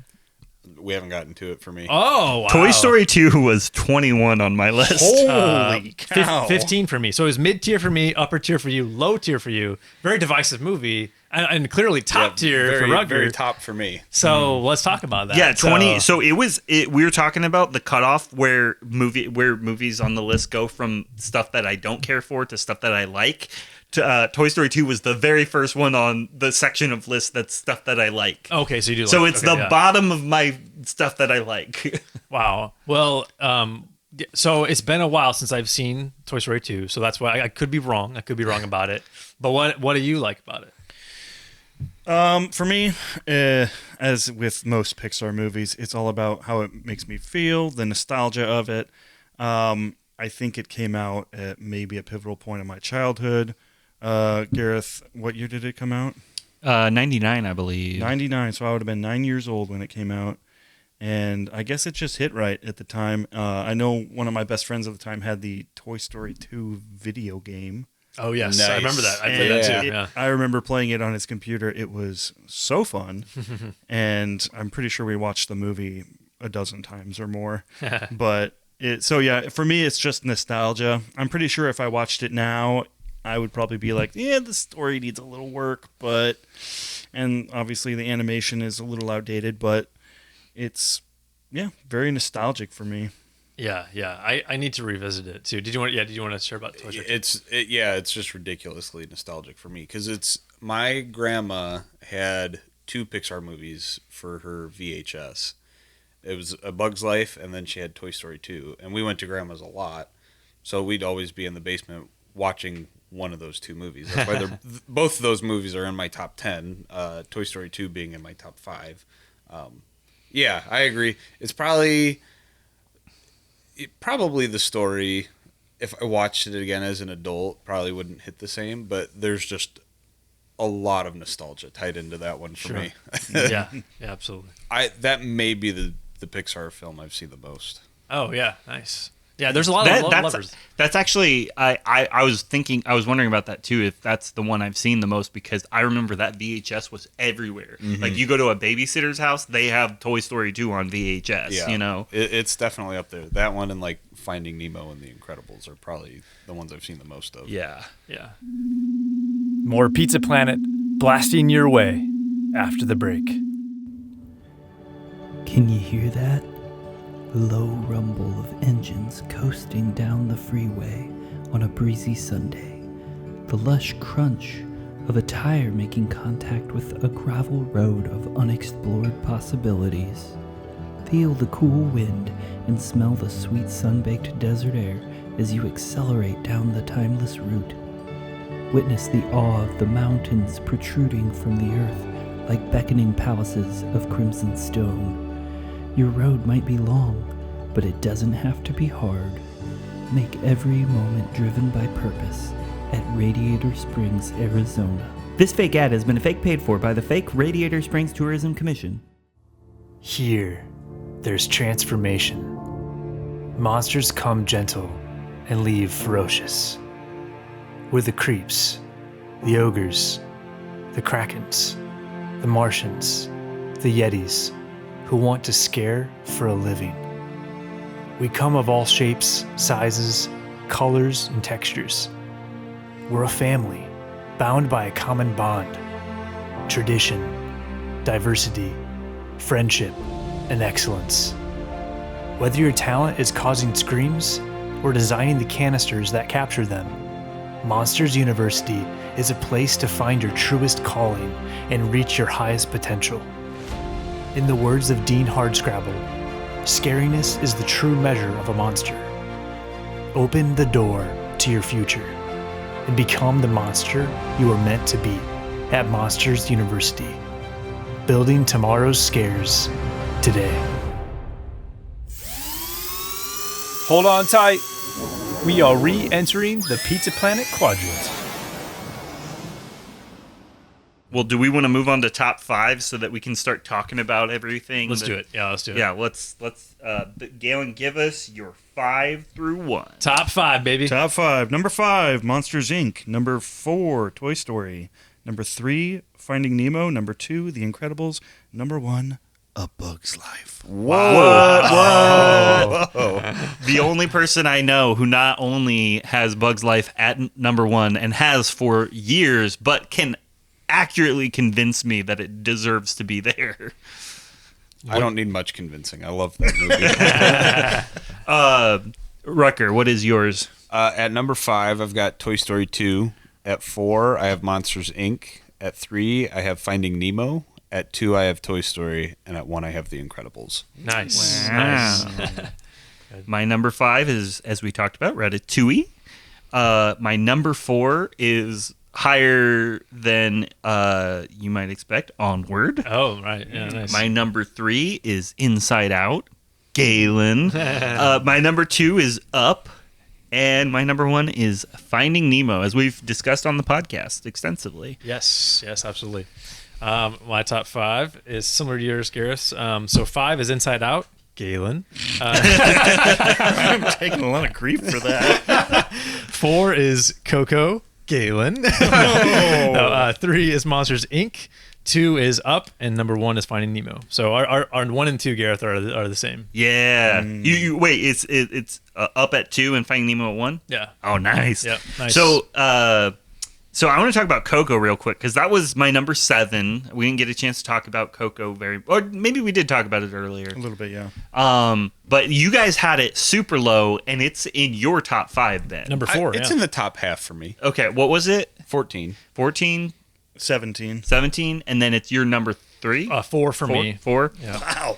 See, I think it feels like, having come out in 2017, it was coming out between like Cars 3 and what came out next was The Incredibles 2. Incredibles 2, yeah. So it was like smack dab between these kind of mid sequels, and I just felt like it was a breath of fresh air, and maybe that's why I have it ranked so high, because it felt like a return to form. Like, Pixar is like coming back to doing what they're good at.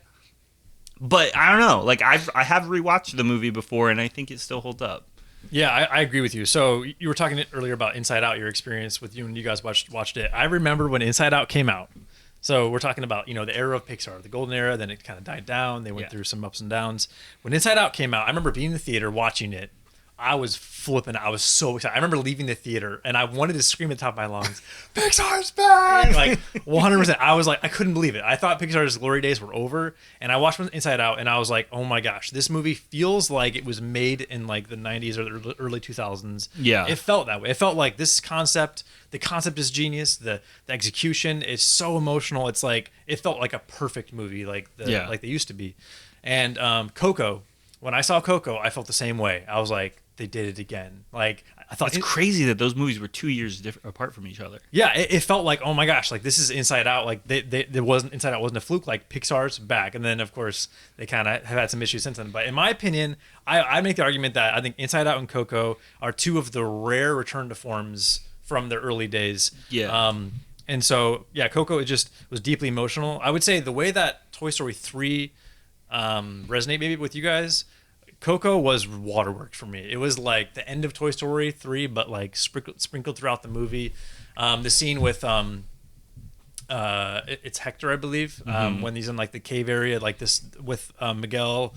That scene, the scene that you didn't like at the end with Mama Coco. The flashback scene of I remember me when it's Hector, I think, with Mama Coco, but she's a little baby girl. There's just so many scenes that are just so emotional, and I would liken it to like Bing Bong scene in Inside Out, and Riley coming home with her parents, and when she's like she breaks down. Like there's just I'm a big fan of Coco. I think it's really is a return to form for it, but. Yeah, I rank Coco as high as I do still because, again, these movies all resonate with me, and that one especially has a special place in my heart because it came out, if you recall, Galen, it came out of just a couple months after our family reunion that year. So Galen and I come from a pretty big family, and we have semi-annual family reunions that include like second and third cousins, and like we all know like our family tree back to like my great grandpa, who's like the patriarch of everyone, and obviously there's multiple generations before us that have passed, but we're still coming together and doing these semi-annual reunions. And it's just a powerful thing to be around people who believe in family and the power of family so much that it's like we're gonna come together, like we're gonna stay committed to each other as a family, even though it's like multiple generations before us that connect us have passed on. We're still celebrating the fact that we all came from that, that same lineage, and so like I had kind of like left that family reunion that year with a little bit of like just a strong emotional connection to that broader family, and then going to see Coco and seeing how it celebrates like, the connection between a young boy and his was it his great grandfather? Yeah. It would have been his great grandfather, and it's like that's so cool that like a modern movie is just celebrating family like that. Yeah, right. And I think that's why it hit me so hard, because I think the very next day after I saw it, I went to a meeting that had been set up with some other family members to talk about the Family History Museum. They have like a few people in our family who keep like antiquities and stuff that have been passed down from prior generations, and like they'll do like this mobile museum where they set it up at reunions. Anyways, the point is I was at one of those meetings and just feeling all kinds of feelings during the meeting, because I'm like, I want to talk about this movie that I just saw. Yeah, right. Yeah, that's what's beautiful about Coco to me, is that it celebrates family in a way that I've never seen another movie celebrate family. Yeah, and the connection you have with everyone in your family, your ancestors. Yeah, is really cool. What about you guys? Why do you hate Coco? I don't know. I hate Coco. I'm joking. I hate Coco because it's in that section of it's in the probably the first section, or it's the first movie that's like in that next tier of like, okay, these are all great movies. They can kind of be interchangeable. Yeah. Sure. Yeah, I don't know. The music is phenomenal. Like the songs in Coco are really good. I mean, that's probably the part I remember the most. Part of the problem for me with Coco is I've never actually sat down and like super watched it. It was a movie that we would have on. Watch. It's like watching, but super. No, we would. It was just a movie that would get thrown on when we're going to bed and stuff. Because my wife worked at an autism center at the time, and one of her kids really liked it or something like that. So she came to liking it, and so it was just a background movie a lot, and I never paid too close attention to it. But yeah, I the family stuff did resonate with me. But I liked it because to me, I have several Hispanic friends and stuff like that, and to me, I thought it was a very good portrayal of that, because I've always admired Mexican or Hispanic culture just because of how tightly they do hold on to their family values compared to what I feel like is the norm in the U.S. these days, or Europe where I lived. Right? It's even less of a celebrated thing in Europe. It seems like. When Ben and I were at Disney World a number of years ago, we were souvenir shopping, and I bought a Coco mug for our friend Phil, because he really likes Coco. And are we talking hot cocoa, or are no, we talking like the movie Coco? a mug themed after the movie. And I was checking out, and the cast member, the Disney employee who was checking me out, was Mexican, and she just, as soon as she saw us buying this mug, just started gushing over the movie, and she's like, "You don't understand like what this movie means to me, and like how seen I feel, and like how like well that movie portrayed my culture and stuff like that." And so like I've always had that kind of like that's not something to ignore, is the cultural significance of Coco. That's probably my favorite part of it, which now makes me feel bad that I have it ranked at 14 compared to where you guys have it. But I promise I really value other cultures.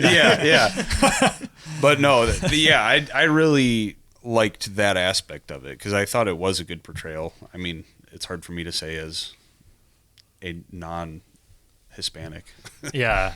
Yeah, that film's only going to get more special for me because my son is half Mexican, so Okay. I can't wait to show him the film and stuff. So yeah, it's gonna be cool. But yeah, what else, guys? Is on our lists here at this point? I mean, we've talked about a lot of stuff. We haven't talked about.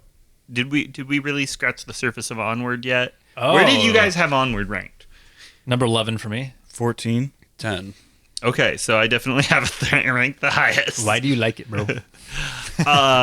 It was in a similar, because you were talking about like Pixar's back when Inside Out came out and when Coco came out. Yeah. And I, for a brief moment during when Onward came out, I was like, oh yeah, Pixar's back. And then I realized, oh yeah, nobody else sees what I see, because this is a movie that just feels like it was tailor made for me. Like I like that is my thought on it.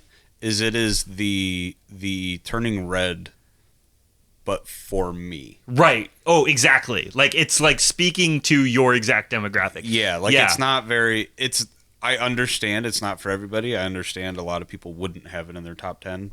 Yeah. But yeah, yeah, it and spoke to me. I think, and I go more in depth with this in my lava letter to Onward. You can go back and listen to that. But like having an older brother who is sitting across the table from me right now, having an older brother, I'm related to him. who I was close to growing up, like that made it very easy for me to put myself in Ian's shoes and like view Barley as like this like very protective figure. And so watching the movie and seeing that the message in the end, spoiler alert for Onward, the message of the movie is like, hey, like your brother can be a parental figure for you, can take care of you and be like a positive male role model for you. And I don't know, I just felt like that was, especially in our culture where there are a lot of like families with absentee dads, that's like a very common thing. And so to have a movie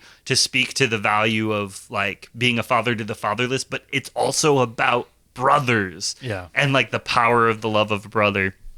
Yeah, so that's why it resonates with me, is because my big brother is really good at loving me.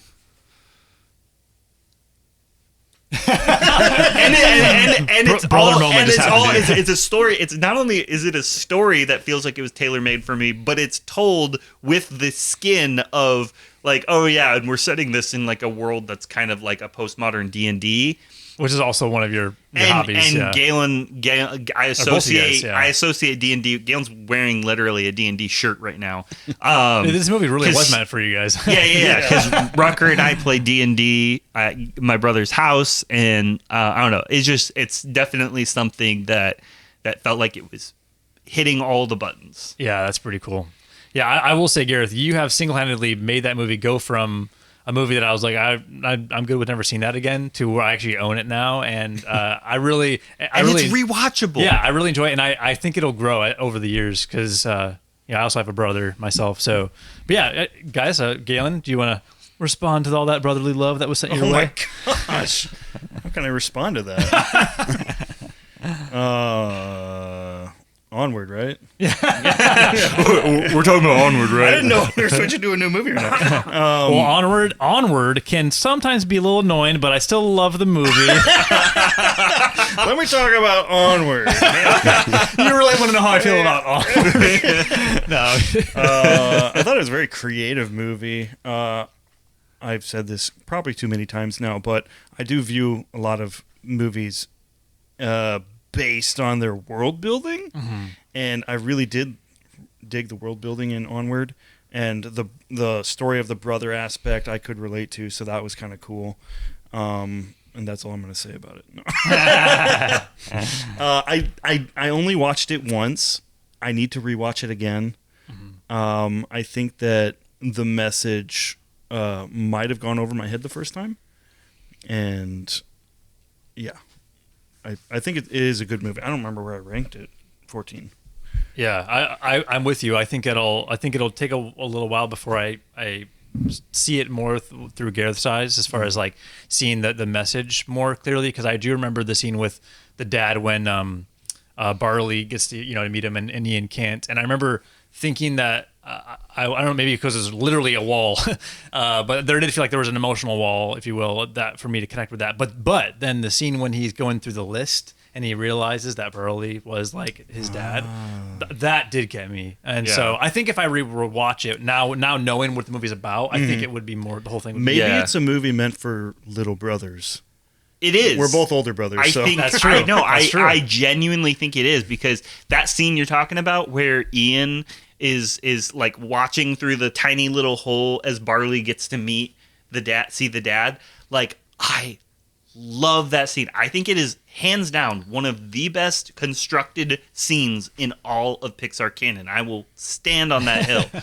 And I've heard other people attack that scene, like someone I'm close to who hates that scene and hates the movie because of it, because they're like, well, it's the whole point of the movie was for Ian to meet his dad, and then he doesn't meet his dad, so it is a stupid movie. Yeah, right. And I've heard that take before, and I'm like, you don't understand the point of the movie. Right, Then yeah. he had to not meet his dad, and Barley had to meet his dad in order for the message to be like as powerful as it is. Right. Yeah, you're right. Yeah. You had to see Ian sacrifice meeting his dad and come to terms with, like, I already had a dad. Yeah. Barley didn't have one. Right. Oh, that's I true. had Yeah, one. That's true. Yeah. Barley didn't. He's the one who lost. I was too young. I didn't go through loss like he did. Yeah. He needs to be able to say goodbye. Right. Yeah. He didn't get a chance to say goodbye. It's beautiful. It is. You're right. I'm getting choked up talking about it. Let's move on. No, you're absolutely right. Like, honestly, I think your advocacy for the film is like 100% changed my outlook on it. It's like one of the smartest in like the last 10 years. It is one of the smartest scenes of any Pixar movie. Yeah, it's an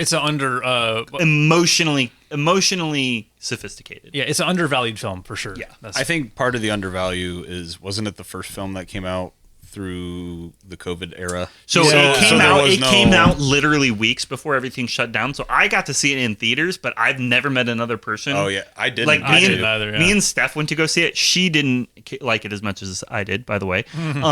Which speaks to the truth of what you guys are saying.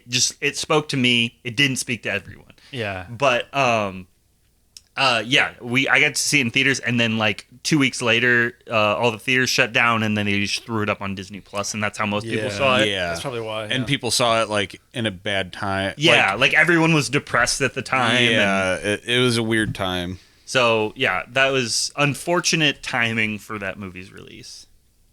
Well, any other films we should discuss that we haven't? A Bug's Life, apparently. Oh yeah, Bug's Life. Yeah, dude. Okay. We haven't talked about The Incredibles. We haven't talked about Finding Nemo or A Bug's Life or Up or Toy Story. Well, Monsters Inc. most of the films that are in our top fives, we don't necessarily need to dig in because we kind of all love them. But I mean, like, yeah, we can all agree Nemo's a masterpiece. Yep.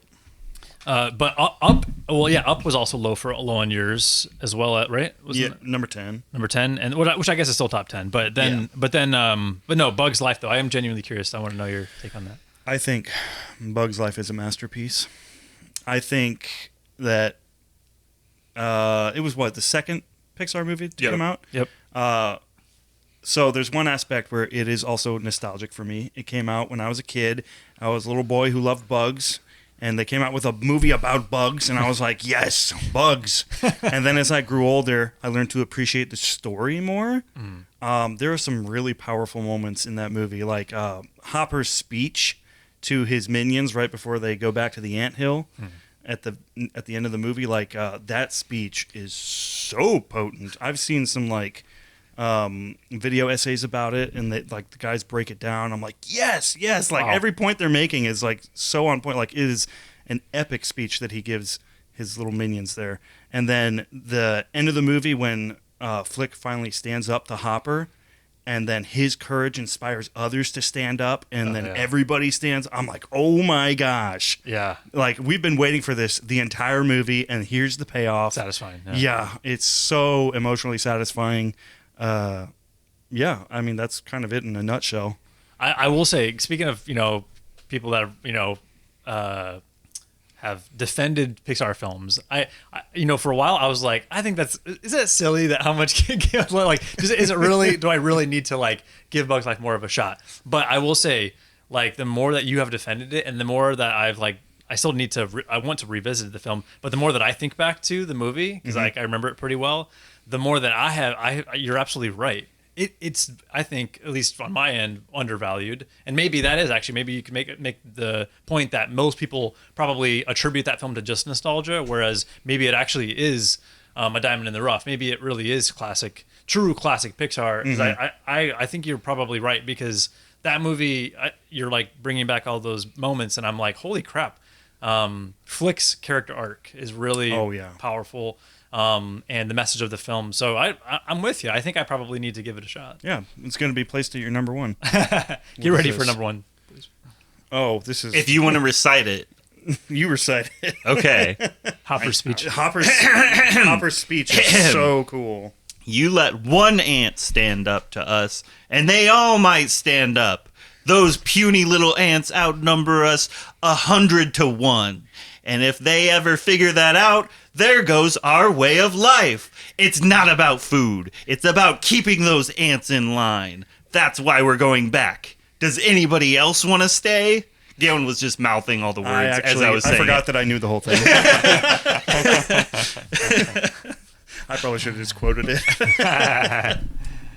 Well, yeah. Any other thoughts on Bug's Life, guys? I love that Galen loves it because he's over years he's made similar arguments or statements what he just said in more or less words, and I think that like he's absolutely 100% right for putting it at number one, and I feel like nobody like it deserves more love, so I'm glad he has it at number one because I have it in my top 10. Don't worry. Yeah, because it is at my number 14. 17. Oh my gosh.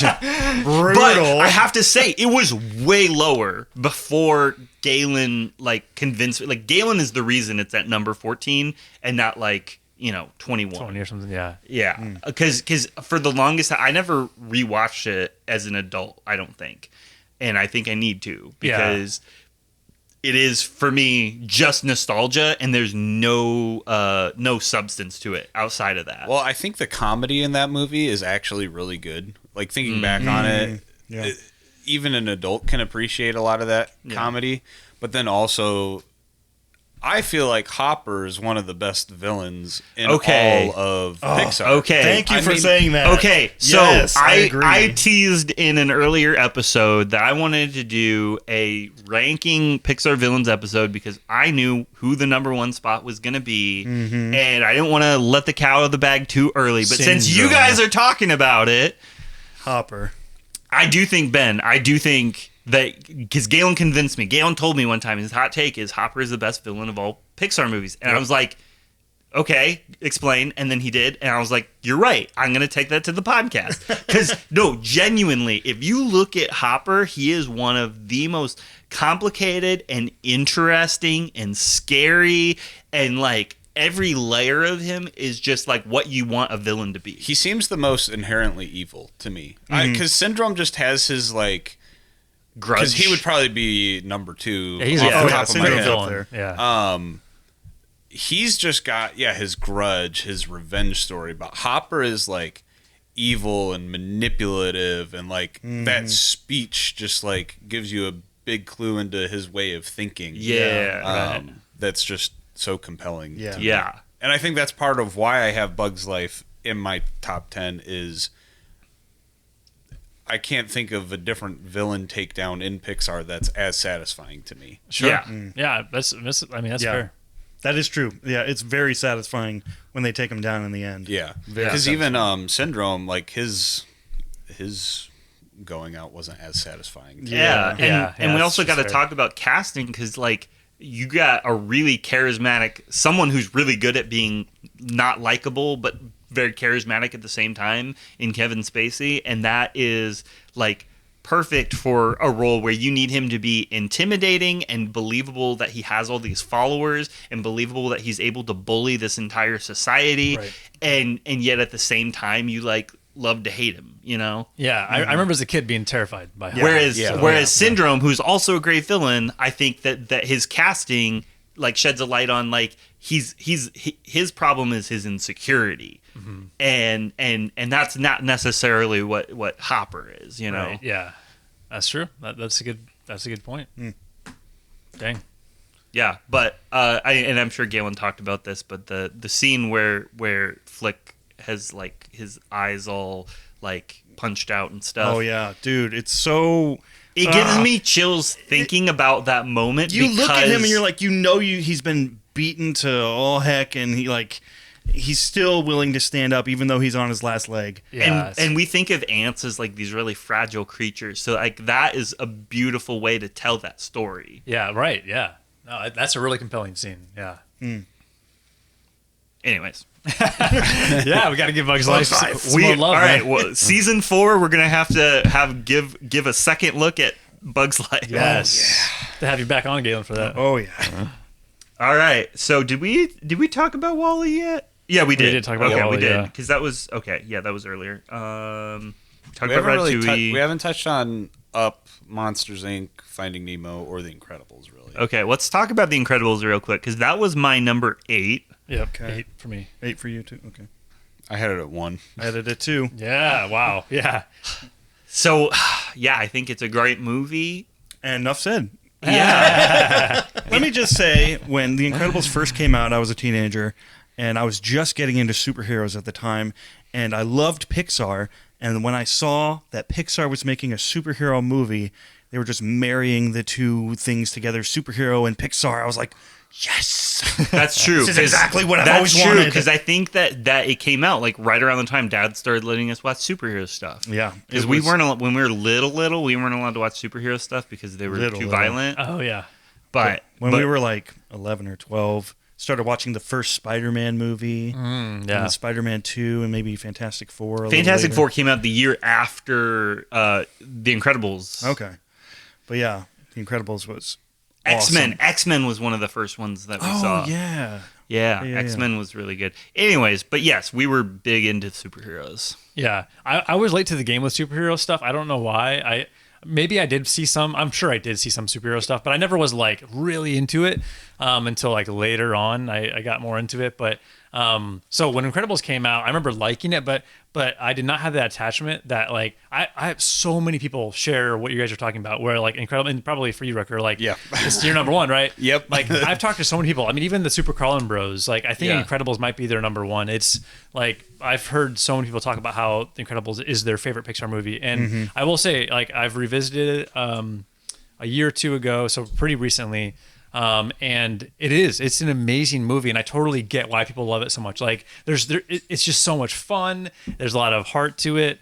The family, the family message of family. Yeah. The theme of family in that movie is outstanding. It's so good, and so there's so much love about the movie. I genuinely have no complaints. about it. Mad props to a Pixar movie for having a plot line about suspected infidelity.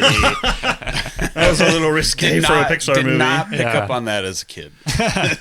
See, that's what's so clever about it is like to an adult, it's obvious and it doesn't feel like they're hiding it or tiptoeing around it. It feels like it's just a blatant part of the plot. But as a kid, you're kind of like piecing it together and it's like, I think I know what's going on. Yeah. And you're just like, it's just enough that it doesn't necessarily feel inappropriate for the demo that's watching Yeah, it. You know? but I think that's how it jumped up to number 1 for me is rewatchability as an adult. Too. Yeah, it is. It's not. I mean, I still love Pixar, but I don't know. It just gives it that slight edge for me that like I can really, really, really appreciate it as an adult too. Yeah. Right. And we talk about this on our soundtrack episode, but like the level of iconicness with the score is I would say era defining for Pixar. Yeah, it's got a great score. Which is interesting. The new Fantastic Four movie is coming out this summer, and Michael Giacchino, Jonathan, help us out. Let's just choose one. Is scoring that movie also, and one of the big, I won't say criticisms, but commentaries around The Incredibles is that it is basically a IP-free adaptation of the Fantastic Four. That's like a thing a lot of people in the comic book world say, and so for him to go from having done the score for that movie and it being one of his most iconic parts of his portfolio, and then going into scoring the new Fantastic Four movie is interesting. Yeah, Rutger, do you have any other thoughts on Incredibles and why it's so high for you? I mean, not really. I don't know. I love it so much. I really don't know how to put it into words. Like, honestly, the whole my top 4 they could all be number 1. Yeah, like it's hard for me to justify one of these movies being at the 1 position. It's just right now. They're all so good, yeah. Which is why we're doing this video. Right.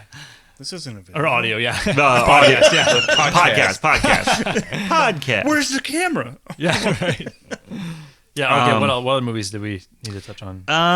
We're going to talk about... I already said Finding Up. Nemo is fantastic, but yeah, Up. Up is my number 2. It's Ben's number 2. Yeah. For a long time, Up was my number 1 until I realized that... Go ahead. It's 10. 10 for me. Oh, okay. I was just showing you. It's 7 for me, but Okay. I don't know. It could be 5. So interestingly, I think the only reason it bumped down to number 2 from being number 1 was because I realized Finding Nemo is so much more immediately relatable. The father-son dynamic of Marlin and Nemo, like I can relate to it as a son. I can relate to it now as a father. Yep. And I think Crush as a character is my idol. I want to be him when I grow up. And like all of his advice is like stuff I've been carrying with me as a parent. I literally have a Crush and Squirt tattoo on my back that I got after Lachlan was born. Yeah. But that being said, Finding Nemo bumps up to number 1 because of that relatability, and Up is about a person who is aging, and I think that means that I'm probably gonna like Up better when I'm older. Sure. But I'm not there yet. I'm not that stage of life yet. I think Up is a beautiful story, but it will reach its prime, like its peak, when I'm retired, basically. Oh yeah. I'm with you. I think that Finding Nemo and Up. There were times where I thought like, oh, maybe Up should be number 1 for me. It's really tough, but both those movies, I also connect with them to such a deep level, and they do feel like masterpieces for Pixar, and emotionally, just like probably arguably like the most emotional films they've ever made. Whether it's the father-son relationship in Finding Nemo, or Carl and Ellie, and specifically Carl without Ellie, and processing that, and then with Russell and being a father figure for Russell, who doesn't have a father figure in his life. It really is a very emotional movie. I remember talking about this with you, Galen, and you were like, Up just seems so silly. There's flying house, there's talking dogs, like what's going on here?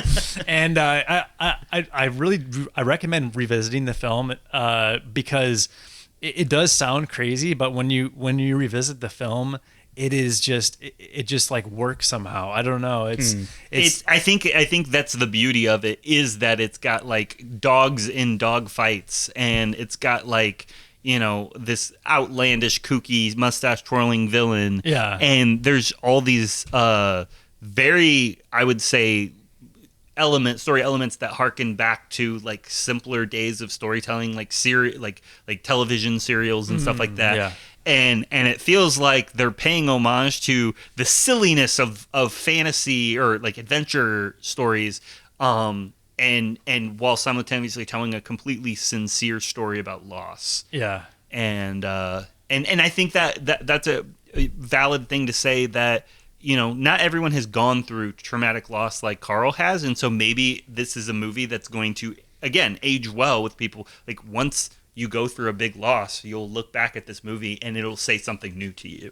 Absolutely. And I in my lava letter, because you did one for Onward, Gareth, I did one for Up, and I talk about how the reason why for me I connect with Up so much is because so my wife Sarah and I, when we were dating, we would, you know, we both loved the film. I remember watching the film together, and you know, we would use the line adventures out there just playfully with each other. But then when we got married, you know, we assumed we'd have kids and stuff, and we started having issues having kids and having some infertility issues and some miscarriages and stuff. And so we've definitely had a lot of loss and struggling to grow our family. And so that beginning of Up is already heart-wrenching enough. And so now it's like it hits so hard for our own story in our own relationship. And you know, now we have a foster son that we're hoping to adopt. We were just chatting about a little bit ago, but and And so, yeah, like with Russell, not being Carl's, biological son, but taking on that role. I mean, there's a lot for me. I feel like Up is like my Onward or like my Bug's Life or something. It's just like there's just so much about it that I personally relate to. So yeah, and in a way, it's also I can see how it's similar to Ratatouille. Track with me here. Ratatouille is a ridiculous premise. Like a rat that cooks, that manages to be sincere in spite of that ridiculous premise. And then, Up is about a guy who flies his house to South America, and despite that ridiculousness, it is still one of the most sincere Pixar movies. And so I think that contrast is honestly what Pixar, where they're at their best, is where they're playing with these ridiculous, whimsical ideas and making you forget how ridiculous it is because of the story. Yeah, the story grounds it. Like Toy Story. We haven't even talked about Toy Story 1 yet. That's a great example. Ridiculous premise, but absolutely works because it tells a real story that it forces you to take it seriously and like take the characters seriously and like buy into the premise. And then once you're there, you're on an adventure with real characters, Yeah, that's true. Yeah, both of your top twos have a lot of loss. I mean, they both lose their wives. Oh, yeah. Carl can't have kids. Marlon loses almost all of his. Yeah. There's a lot. It's very emotional. Yeah. I was going to say about Finding Nemo. Finding Nemo, correct me if I'm wrong, is that the only movie that's on all of our top fives? It's on maybe. mine. Let's go. Yeah. I think I could be wrong. I think that's the only movie that's on all of our top fives. Do we not all have Monsters Inc. top 5? Monsters Inc. is my number 6. Number 5 for me. Number 3. So Okay. almost. Oh, Gareth, you threw us off. I'm the holdout. Oh yeah, did we talk about Monsters Inc. yet? We talked about Manu, but yeah, we didn't talk about Monsters Inc. Yeah, Monsters Inc. is just a good movie. Oh I think my gosh. Monsters Inc. has the best world building in Pixar. I agree. Oh, 100%. incredible, yeah. 120%. It's a clever premise, but then you add to that the story that Like you exploits just- that clever premise. Right, like you just said, yeah. In the beautiful, Okay, so there is something beautiful about Monsters Inc. that I'm not sure I hear many people talk about, but the fact that the movie is made for kids, and it's about a little kid who interacts with the monster under their bed, essentially. Yeah. And it humanizes that monster, and also it like pulls the curtain down on that man behind the curtain and shows you like that monster is nothing to be afraid of. The end of the movie shows you like, oh, like those monsters that are under your bed, they're probably just going to come out and like make you laugh or something, Yeah. Well, and they then do- if you're afraid like the monster is going to scare you, you'd be like, well, they're just doing it for their job or something. Yeah. But then they also do a good job of showing that, like, if you're trying to help kids with that whole idea, the monsters are just as afraid. Yeah, that too. They're terrified yeah. of kids. Yeah, exactly. Yeah. And so, like, I feel like this movie could be used to help diffuse that fear in kids, Yeah. which I think is genius. and funny you mentioned that. I remember. Do you remember Josh Bulmer? When he was little, he was terrified of Monsters Inc. I just want to point that out. okay, so maybe some kids are afraid of the movie. There were a few casualties in the process of making that movie. No, I'm kidding. The thing I was gonna say is you can take what you're just talking about, Galen, and go even deeper with it. Like talking about the root of conflict in our world, like culturally and like socially, often stems from fear. And if you take a step back and go, okay, like I'm acting out of fear, you're acting out of fear, like let's try and see each other's perspective, like that can help defuse a lot of conflict. And so like I think on a deeper level, Monsters Inc. does speak to our world at large and like how we view like our worldview, really. Yeah. Oh, totally. Yeah. It does touch on like prejudice in a sense of like something that you think this person or these group of people or whatever are they're scared of them in a way, and so because of that you somehow could resent them or whatever. No, I think that's awesome. And I think what's also another thing about Monsters Inc. why it's my number 3 is there's something really emotional for me too. Speaking of like having a foster son, but it's about like Sully was like career driven, right? He wanted to be the top skater, like that's what he was doing. And then all of a sudden now there's like this little innocent little girl gets thrown into his life. Yeah. And now he learns at the end to prioritize her over his career. And I think that that lesson I think is really important for any dad, especially when you can get, not only your job, but other things can tend to make you think this is more important than your child. Yeah. But when you learn to embrace, like he does, he embraces his child, and then that's when he finds joy. Yeah. Correct me if I'm wrong.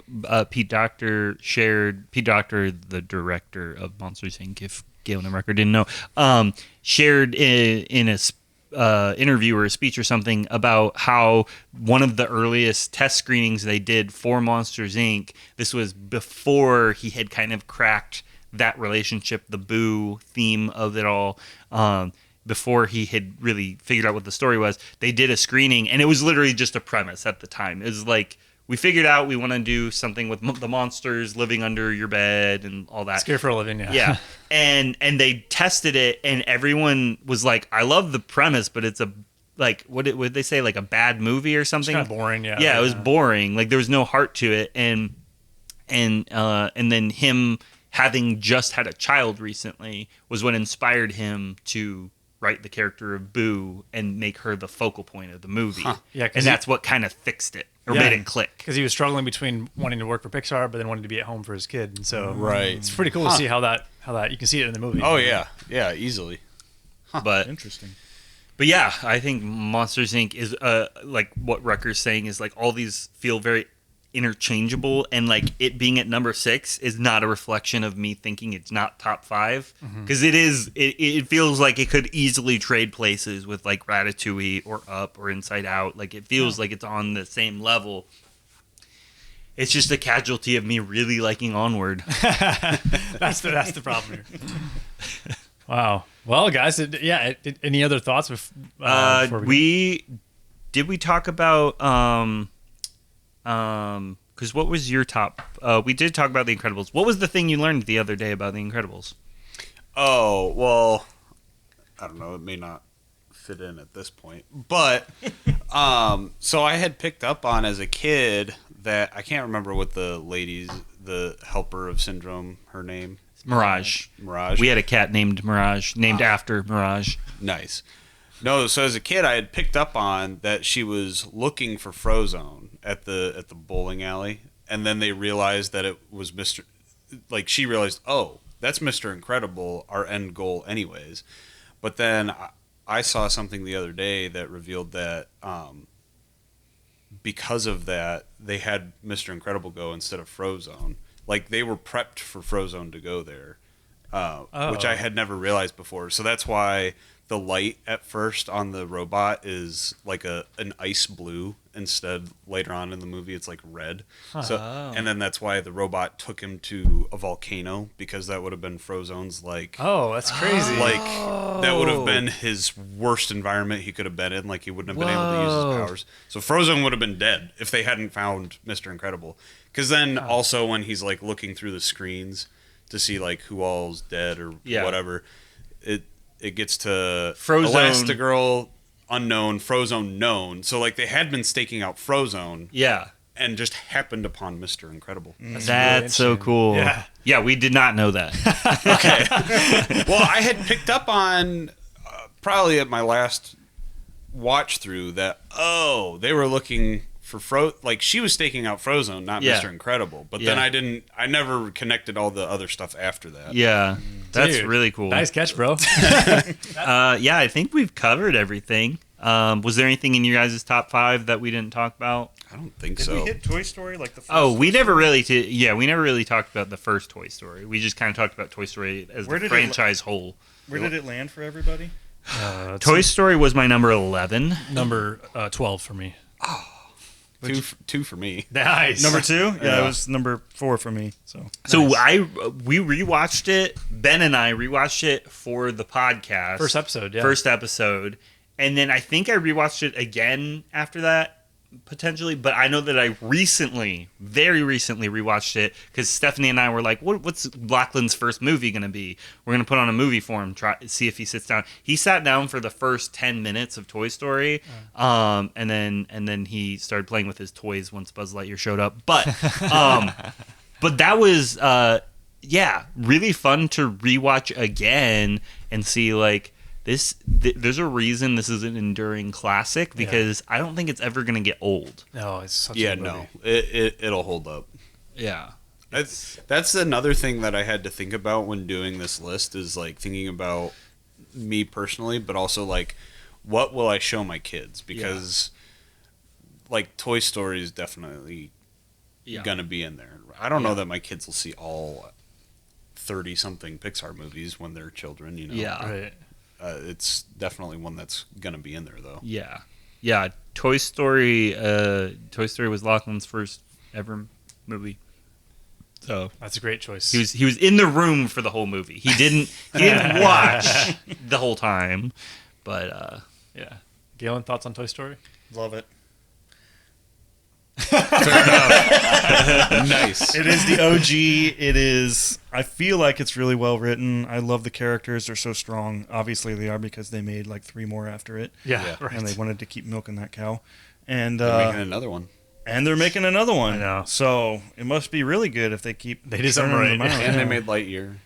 Yeah, that's true. Yeah, so good technically spin-off. this franchise has 6 movies. It's to your point. And a show. Oh, really? Wait, a too? show? Buzz Lightyear show. Oh, Oh, yeah. sorry, man. Oh yeah, if we're Yeah, including that's true. TV stuff, there's also all the shorts. Yep. There's the 2 TV specials Yeah. they did. Yep. There's the Forky Asks a Question Disney Plus TV series. yeah. This is a full-blown franchise. It's the most profitable thing that Pixar's ever made. Yeah. So I mean, for good you reason. think of Pixar, you Cars. think of Cars Toy is Story. actually, I think, the most profitable thing. No, because of toys. They sell gazillions of Cars toys. If you look at like That's one a of those scientific term. Gazillions. Yes. If you look at those graphics that break down like the most profitable IPs in the world, like Cars, I don't remember where it ranks, but it is like everything else that Pixar does is nowhere close to Cars. That's crazy. Yeah, you think the toys in Toy Story would be.